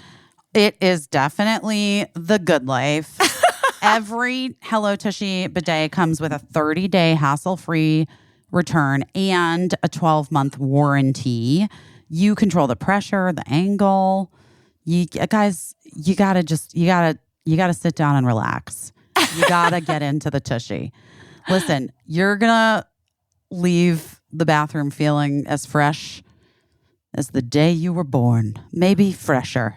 Once you get into Tushy, you're never going back. You're never going back. Travel with one. Yeah. And it uses like the same water that's like comes out of your shower or your sink. I just want to be clear. Just to be it's clear. It's really easy. It's and especially clear, like when you water. have your period, guys. It is a key situation. Just to make sure that you're comfortable. Yeah. And that's what it's all about, is just being more comfortable. Look, leave the bathroom feeling as though you never even went. Join the 3 million butts who've already made the switch to Tushy. For a limited time, our listeners, that's you, get 10% off your entire order when you use code BEST at the checkout. That's 10% off your order at HELLOTUSHY.com with promo code BEST. Oh, we love you, Tushy. AG1. Oh gosh. We talk a bit about trying to get more veggies into our diets. Man, that AG1 is key. It really is. Because I know if I don't do my best on the veggies, it's got me. Oh, it'll get you. Oh, honey, it'll get you. It has my back. One little scoop in a glass of water. Yes, it's a foundational nutritional supplement. 1 scoop of AG1 elevates your health without like having to take a ton of pills and vitamins and things. And you know that you're getting the highest level of ingredients that have been tested. Each serving of AG1 delivers a daily dose of vitamins, minerals, pre and probiotics, and more. It is amazing. 1 scoop. You mix it in water once a day, every day. Takes 60 seconds. It's 60 seconds. It's a very, very powerful habit that's also powerfully simple. It's just very simple. The ingredients are sourced for absorption and potency. But listen, what I want to just say is that it tastes good. It does taste good. So you're going to feel thrilled about that. Like, because a lot of times I'm like, yeah, okay, I hear you with the ease of everything, but like, am I going to be able to drink it? Yes. And Yes. are you going to have to like make an effort to cover the taste? And that's a No. whole other thing. No. You don't Not even with have to put it in a smoothie. Exactly. It's good as it is. Yeah. I love it. I really do love it. I really do love it. I want it right now. Maybe I can have some right now. I'm not kidding. I have it. I have some here. I always have it. Wherever I am, there's my IG1. That's why we've partnered with them for so long. We really do like it and use it, me and Caissie. So if you want to take ownership of your health, you can start with AG1. Try AG1 and get a free 1-year supply of vitamin D3 and K2, plus 5 free AG1 travel packs with your first purchase exclusively at our link, drinkag1.com/busy. That's drinkag1.com/busy. Check it out. I just texted Ian Gomez. The last time I texted him was Poor Ian Gomez is like, what the fuck is 2022. I haven't texted him in 2 years. Okay. Listen, this is the It's moment. a good reason. This is the moment. What if he's been working so hard to kick his addiction to this game and maybe he has derailed him? We were both really fucking into it. What the fuck was it called? Does it have in-app purchases? No, I don't. It was remember 100% that. free. Okay. No, I don't think it was free. I think you bought it, right? I don't know. God. I think it was an app it was a game that you bought. I just tried Googling it. I tried looking. It was like, but also I sort of like don't even remember. I don't even remember what the point was. Oh, you had to like explode numbers by. Okay. Oh my God, you guys. Wow. I don't know why I can't remember the name I feel of like this. I'm watching something that it's not going to. I know. I'm like really invested. I bet somebody listening is like, oh, it's need to be. I'm like, ah. I can't feel like believe something it. dangerous is going to happen. When I find this fucking game, it's over for you bitches. Forget this. Caissie's like, and then we never heard from her again. I never was able to nail her down for another podcast recording again. Always and that's just the way it was. Mysteriously had something else very urgent came up and had to cancel. Okay, it would like the numbers would come down. You would decide where to place them, like Tetris. Okay. You wanted to get. What was it? What was even the point? Did you want to get like two of the same number together? It would explode and then. Oh my God. Okay, wait. There was some exploding element. Numbers, stacking game. I've been trying to Google exploding circle. I think they were circles. Okay. Let me see. No. What is the game? No. Now they're just giving me, guys, like games for preschoolers to like to learn math. That's not what we're talking about here, guys. Also, it would have been great if they had taught me any kind of math. Because we wouldn't need the points guy. And was it called Explode Numbers? It was not. Was it called Merge Block Numbers? No, but it looks like this game called 2048 is really popular, but that's not what it was. Okay. I bet it's like a thing that exists under a million different names. No, it had a name. Was it like advertised on television or because that always scares me when they advertise a game when I'm watching Hulu and it gives me a commercial for some game that I should download on my phone, I stay far away from that. No. Wait. In the meantime, while you're waiting to hear back from Ian Gomez, I'm sure he'll get right back to you after. He's literally like, new phone, who this? You know what I mean? Like, he's 2 like, fucking what years. the fuck? 2 years later? Thanks, Biz. Do you know Great to hear about from you. Do you know about the game called Akinator? Have you ever played that? Played what?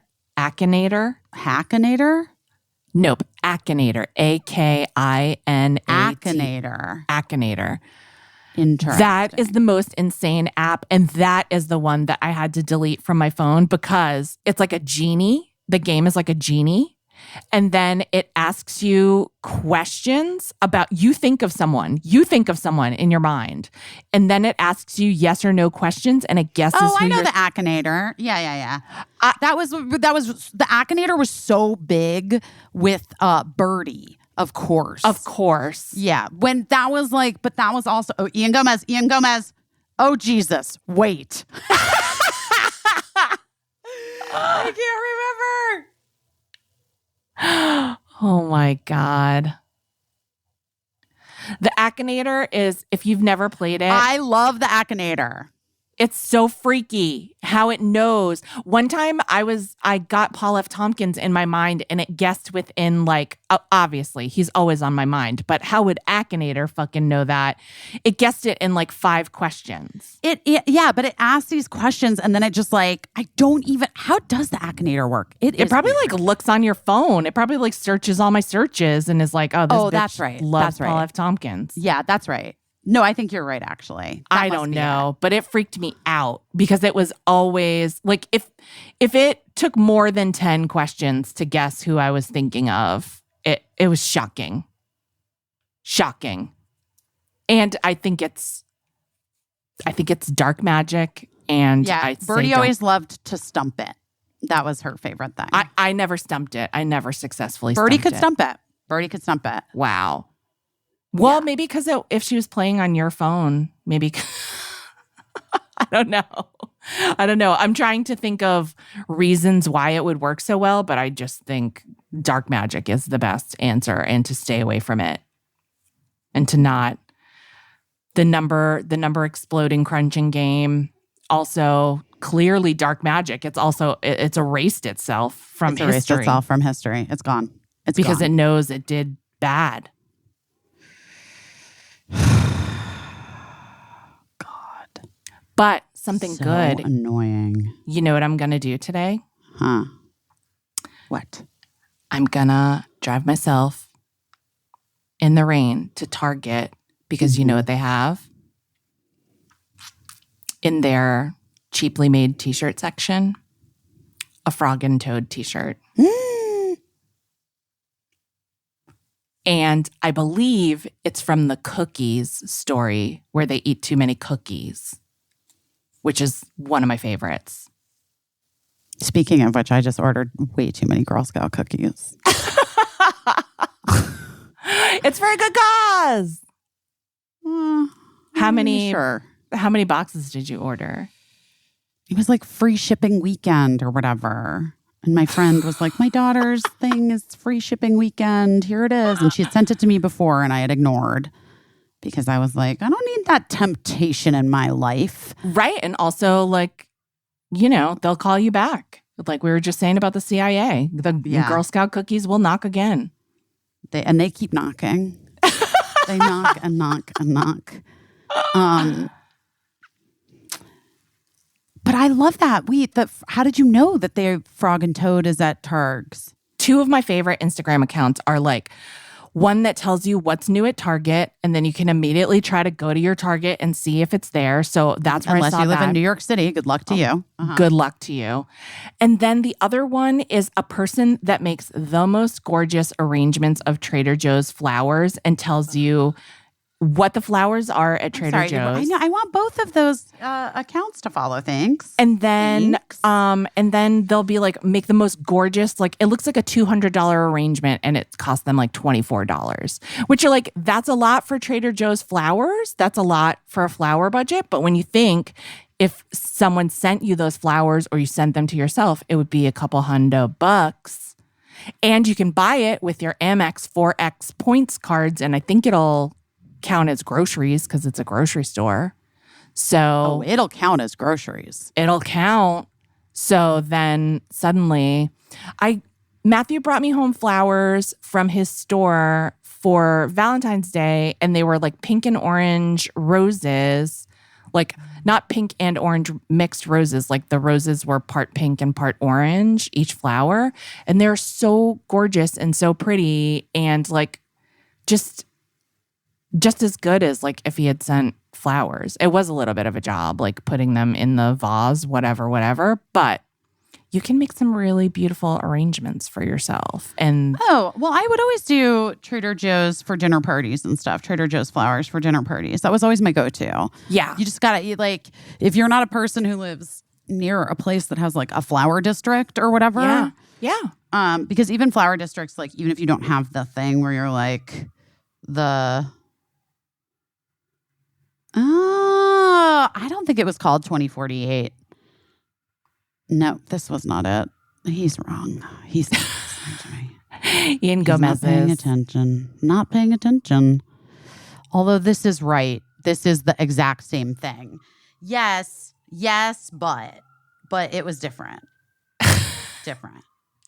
You probably, in your app store, you probably have, even if you deleted it, you probably still have a record of it.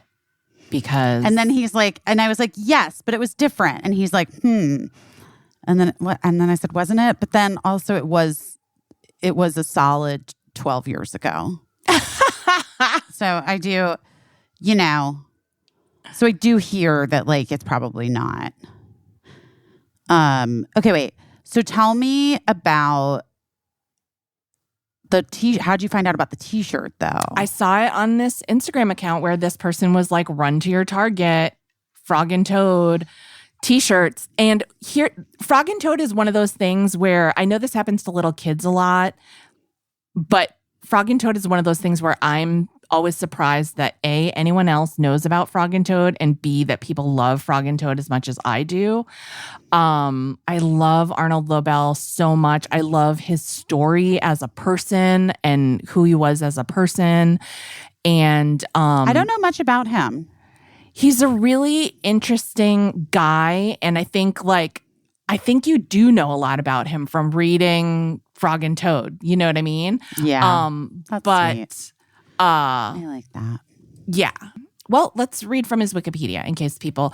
Arnold Lobel was an American author of children's books, including the Frog and Toad series and Mouse Soup. He wrote and illustrated these picture books as well as Fables, a 1981 Caldecott Medal winner for Best Illustrated U.S. Picture Book. Did your school librarian always like go off their fucking rocker for a Caldecott Award winner? Mine did. 100%. That's like burned into my brain. Also, someone I saw, probably a meme, guys, probably a meme. Yeah. Someone did write something that was like, they need to redo the like summer library reading challenge, but like for like things that adults want, like Chipotle or whatever, because people aren't reading books right anymore. Oh my God. And I thought it was really funny. And also I was like, I would totally do that. I'm going to read one more section of Arnold Lobel's Wikipedia. Thank you, Wikipedia, for giving us this information on these things and all things. Lobel was born in Los Angeles, California, to Lucille Stark and Joseph Lobel, and raised in Schenectady, New York. Also hard to say. Wait, what year? How old? What year was he born? 1933. Mark's mom was raised in Schenectady, New York, as well. Oh my God, maybe she knew and him. so was her sister. And she would have been 10 years younger, right? 33. Yeah, probably 43, 44, okay. 43. Or maybe 40. Maybe 40 she was born. I can't remember. You never know. Exactly when she was born, but like...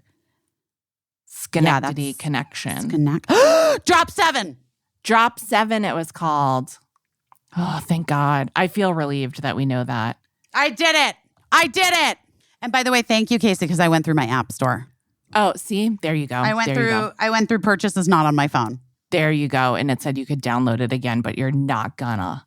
I don't know. I might. I don't know if it's available. I want to see if it's available. I don't know if it's available. I got so excited. I like threw my phone. Okay, This is Arnold. so Lobel- exciting. Okay, Arnold okay. Lobel, born in Schenectady, his parents' hometown. His grandparents were German Jewish grandparents. He was frequently bullied in his childhood and often read picture books at his local library. He attended the Pratt Institute in Brooklyn. In 1955, after he graduated, he married Anita Kemper, also a children's writer and illustrator whom he'd met while in art school. The two worked in the same studio and collaborated on several books together. They had 2 children, daughter Adrienne and son Adam, followed by 3 grandchildren. After college, Lobel was unable to support himself as either a children's book author nor illustrator, and so he worked in advertising and trade magazines, which he openly disliked. In the early 1980s, he and Anita separated and he moved to Greenwich Village. His partner, Howard Weiner, cared for him at the end of his life. He died of cardiac arrest on December 4th, 1987 at Doctors Hospital in New York after suffering from AIDS for some time. But I just feel like those Frog and Toad books, that's the summation of a person's life.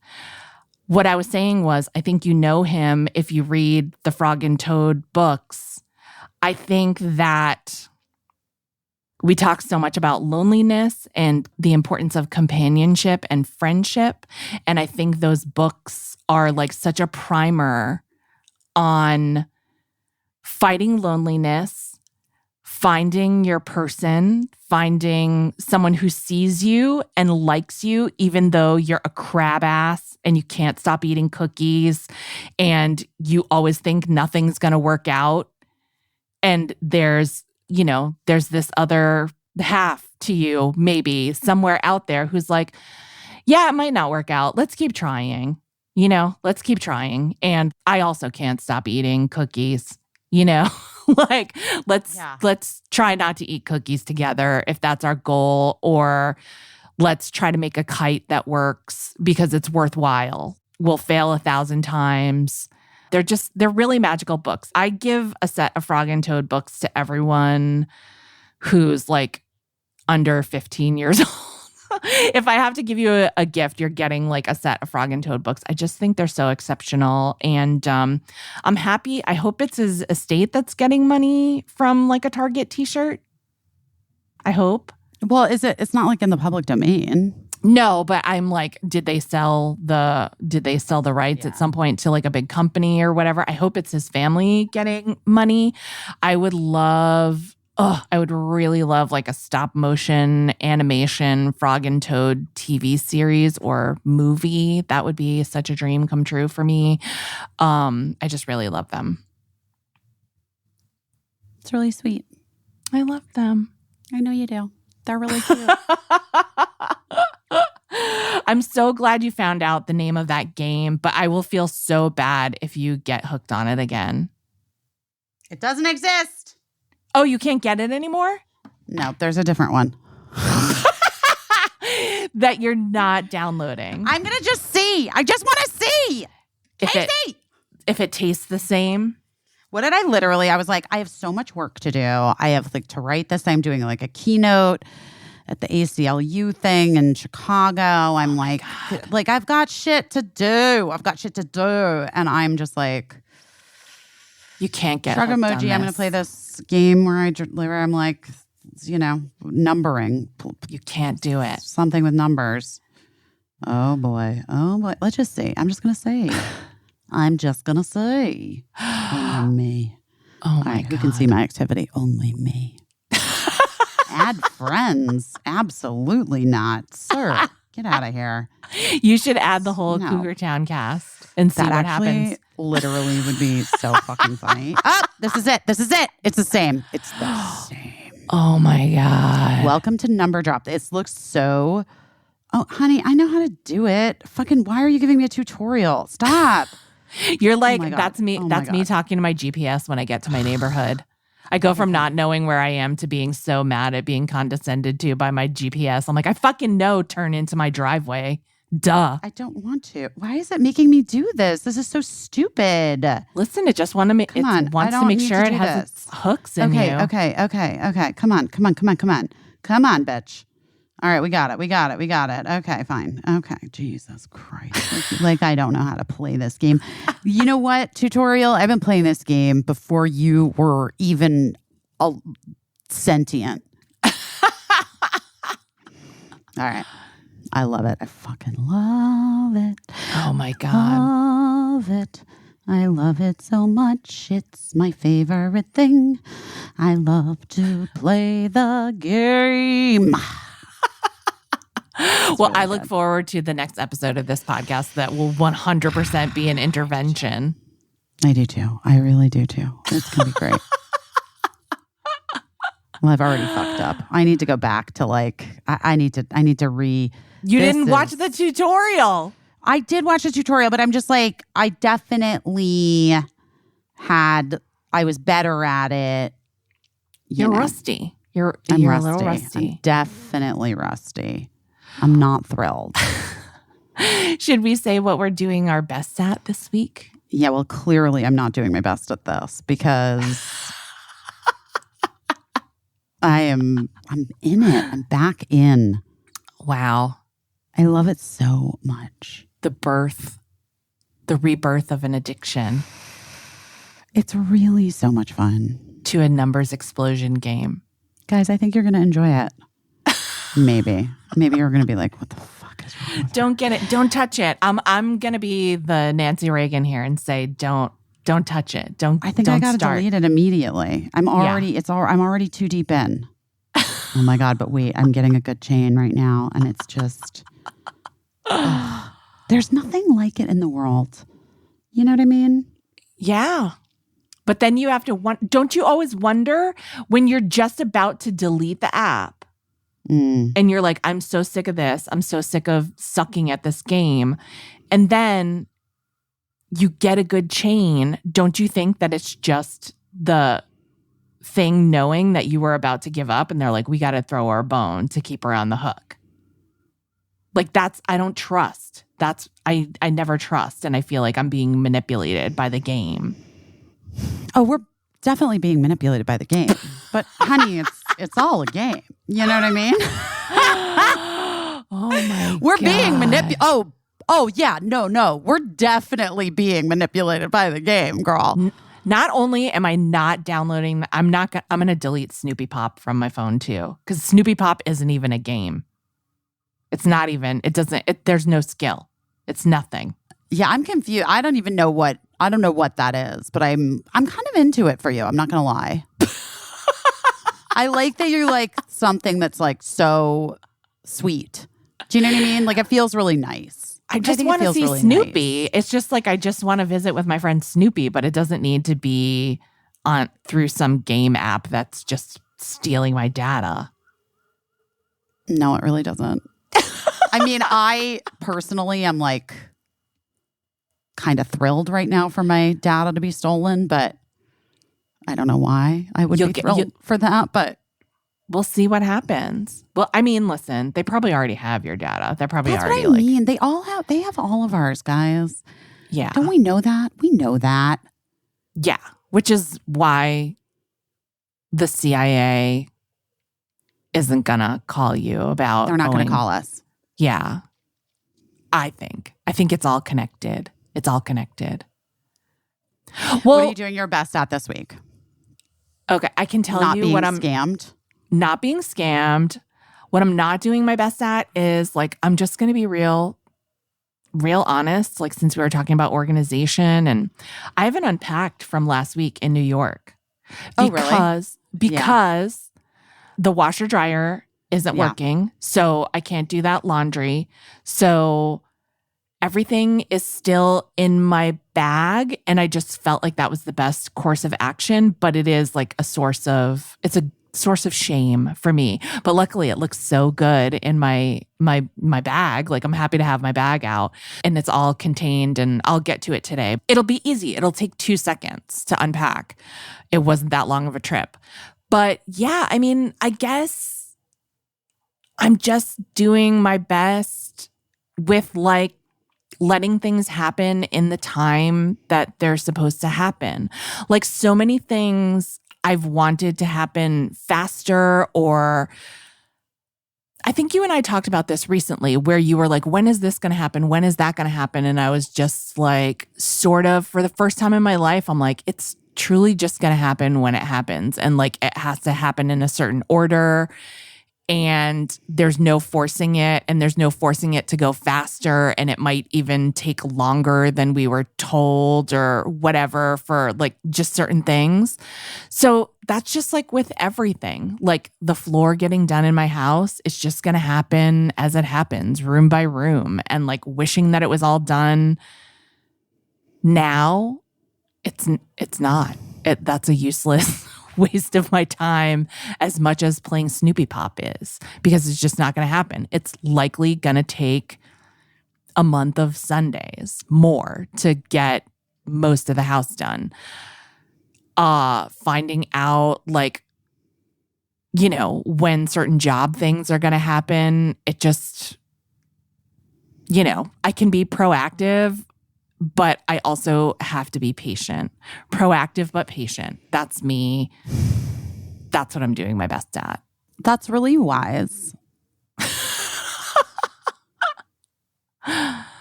Like, I can keep asking. I can try to be proactive.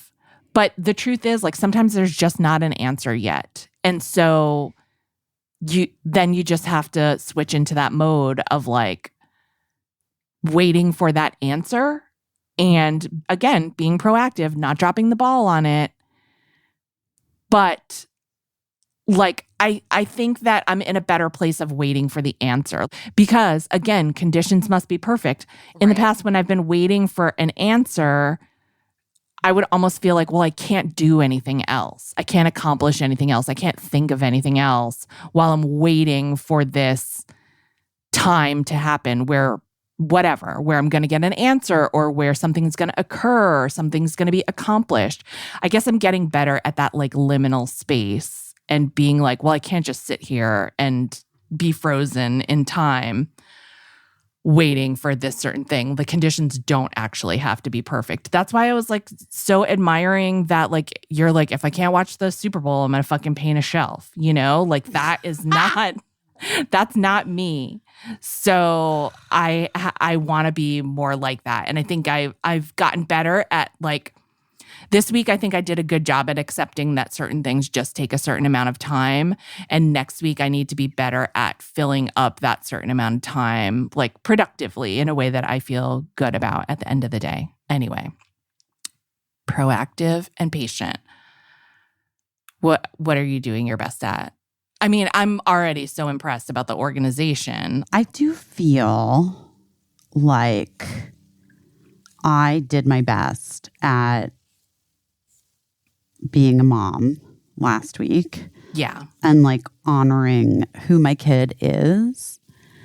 And, you know, one thing that I think is so difficult for, I think, all parents is to recognize when you sometimes can just do something for your kid. Yeah. Like, I didn't want to leave, like, visiting my friends and the great house up there. And, right. you know, I'm like, yeah. Didn't even get to use the sauna. Oh, no. I know. I was really excited about that. But, like, she wasn't being jerky. She wasn't demanding. She was like, can we please go home? And she also just wasn't having the best time. Yeah. And like, I felt like, I don't know. One thing that's interesting about this period of my life, you know, and like thinking about middle age, thinking about my kids getting older and that Mark and I have split up and everything. And with Kate passing away and like, and then also just like digging through all of this stuff and even Mean Girls coming out and like having the experience of seeing the experience of kids in their early 20s, their late teens and early 20s, like having their first big thing happen for them is like this sort of like mourning of all that you have done and had And yeah, like the uncertainty of the future, but the knowledge that like it will never be that again. It will never be youth, and it will never be, I'll never have, I mean, who fucking knows, but I'll probably never be the mom to like babies. Right. But they still need a parent. And like, it's just, and I think I'm getting better at like understanding. I've like always said this, like I was such a good mom to babies and to little kids. Yeah. I could really understand babies and little kids and their needs and how they express them. Like temper tantrums don't fucking scare me. Like babies don't scare me. Kids kind of freak me out. Yeah. Because it's complex and it's like, I don't know. It's hard. It's harder to navigate, because kids are more like people and people are confusing to me. People's motivations are confusing to me. And that's why dating is so hard for me. Yeah. Is that like, I don't know what someone else's, honestly, like in so many ways, in so many instances, like I don't know what someone else is coming at me with. Right. Right. But I guess like, I just feel like, I don't know. I'm like really grateful that Cricket and I had that time alone. Yeah. Because I feel like I understood that she wasn't going to like cause a scene or anything. She's not a baby anymore. Right. But that she was just like, this is not my weekend that I wanted, Right. And I was able to like put my own needs and just wishes or whatever to the side and like honor who my kid is becoming, and be like, I get it. And, sometimes there are times when like, that's not an option, right? Of course. Yeah. But then it also but it was an option and it gave me like a really good opportunity to fucking clean my damn house and like organize some stuff. I was not planning on spending my time doing that, but I'm really glad I got to do it. So anyway, I think that's so great. And I think the reason, well, here's where kids start to get complicated, right? When they start to behave more like people, and kids are always people, but you know what I mean? Where they start to behave more like they've observed older people acting, and we're all acting in a certain way, right? I think the reason people are confusing is because they're not honest about things. And that's for a million reasons. Sometimes people are not honest out of kindness. Sometimes people are not honest because they want to let themselves off the hook and they just want to say the gentlest thing when it's not the kindest thing sometimes. I think that makes sense. I hope that makes sense. Sometimes, well, it's like in this business, right? All the time when people give you feedback about like what kind of thing they're not interested in doing. And you're like, then you find out that they bought a show almost exactly like what you pitched. And they told you they weren't buying shows like that. And it's just like, oh, that feedback wasn't honest. Like more honest feedback would have been like, it just doesn't do anything for me. And it's not a match. And so you should take it to someone else and try to find someone who it does excite, And that kind of is like the same thing that we do in relationships and dating. Sometimes we do it in friendships, but less so. I think we do it in our families where, you're trying to do this dance between like, sometimes you're not being honest because you don't want to hurt the other person. Sometimes you're not being honest because you just don't want to like get into your own reasons for not being into something, whatever. But I think it's so great. And this is coming from just someone who, like, as a kid, I didn't feel heard or listened to a lot. It sounds like Cricket was honest with you and she felt comfortable being honest with you about like, yeah, this is not for me. And you like saw it in her because you know her really well.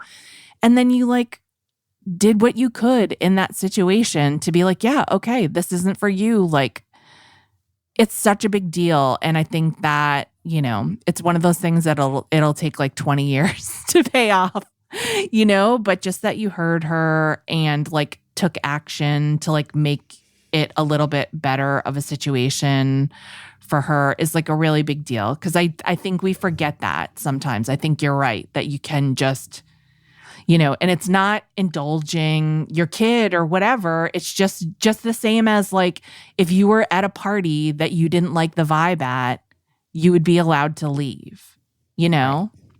But when you're 10, when you're 12, I know, you're stuck. You're so often parents, told, you have to suck it up and we're only going to be here this much longer. And like at that point, like, what are we doing? Like, why is, like, what are we doing?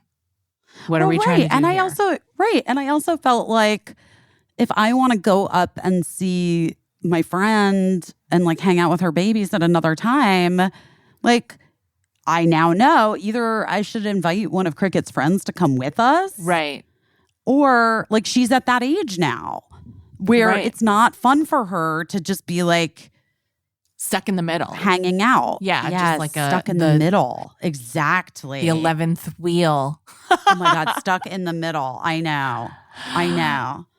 That's such a good song too. So anyway, I was like, I feel like I did my best at parenting this week, honestly. Yeah.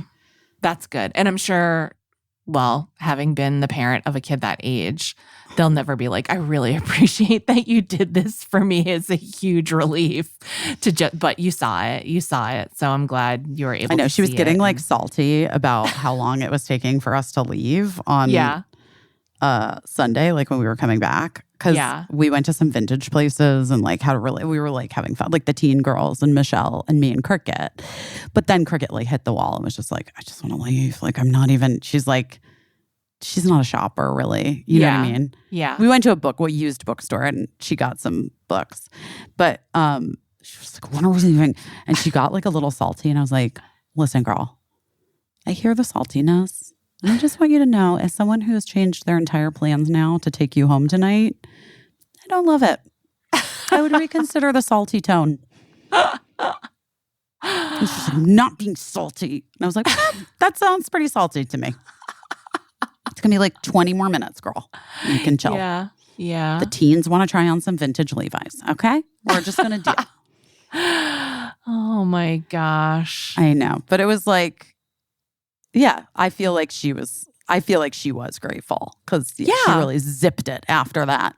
And it was a compromise. You got, you compromised some things and she compromised some things. And I think that's such a great thing for kids to learn. It's a great skill for kids to learn. It's great for them to know that it's like possible, that compromise is possible. Like not knowing that compromise is a thing or having practice at it, I think is something that really bites us all in the ass later. I think that's so interesting that you say that because, I think like a lot of families don't allow for that. Right. Because they have this idea that it's got to be like, these are the rules and I make the rules and you follow the rules. And it's like, well, no, you have to teach your kids that like within all systems, there has to be an ability to compromise, to hear the other person's experience and then like adjust accordingly if you know what I mean? Yeah. Like, I think we get so many fucked up ideas that just stick in our heads that we like repeat. Like, well, for example, when like, I know that, and I've had other friends who this has happened to, when like the school calls and they're like, your kid forgot their jacket or whatever. And the school's like, well, we could just leave them without a jacket and like teach them a lesson about how important it is to remember your jacket. And I'm like, I think the only lesson is that's mean, like, yeah, I totally agree. You know what I mean? But that's like the kind of thing where I've heard so many things about like, we got to teach them a lesson about like being responsible. And I'm like, if I go to work and I forget my jacket, like I still forget my jacket. Like no one's ever trying to deprive me of something to teach me a lesson as an adult. You know what I mean? There's also like better ways. to like help someone learn. Yeah, exactly. So those and deprivation, I don't think is one of the best ways. Those are the kind of things that I think get stuck in our head. And I think being inflexible with our kids is like one of those things where like you could say like, well, you're teaching your kid to be resilient and to like entertain themselves or whatever. And yes, but also like for what? You know what I mean? To what end? Come on. To what end, guys? To what end? Yeah. To what end? I just think it's really also, good. Like, you have to know your kid. She's not a conditions must be perfect kid. Yeah. But like, she only has she's like, she only has a couple days off of school. I don't know, whatever. It's fine. Yeah. I'm glad. I'm happy for it all. It's all worked out. It worked out well, and it'll pay off in 20 years. And someday she'll be like, thanks for not making me stay that whole weekend. That was super cool of you. Thank you. Yeah. Great. I look forward to that, Cricket. I look forward to that conversation. Well, guys, let us know what you think about my gentle parenting technique. No, I'm kidding. It was not gentle parenting. It was medium. It was not medium. Rough parenting. It was not rough parenting. It was medium, middle parenting. Yeah. Stuck in the middle parenting. Middle ground parent vibes. Which is great. I think that's where we should all be aiming for a little more. Probably. Also, yeah, I think so too. Also, though, Gina was sad. I did choose my human daughter over my dog daughter because Gina was like running free, like nobody, without a care in the world. And she was just feeling like the wind in her fur and like just, she looked like her most beautiful self. You know what I mean? Like she just was like, she came alive. And then she spent yesterday on the couch, like just like moping. Aw, well, luckily you can win her back with treats. Oh, I'm giving her treats and pets. Treats and pets. She's a cutie. All right, guys. Well, we love you. We hope you had a eventful week and hope you're doing your best. Look for us on Instagram and Substack. We'll have things for you there. Maybe YouTube someday. We don't know. Maybe we'll figure it out. We will figure it out.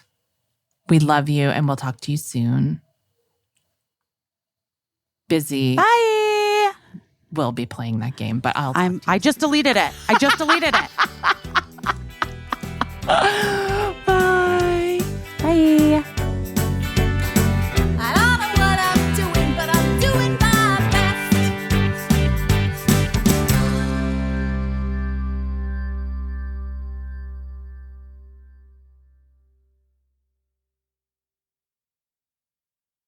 Oh no.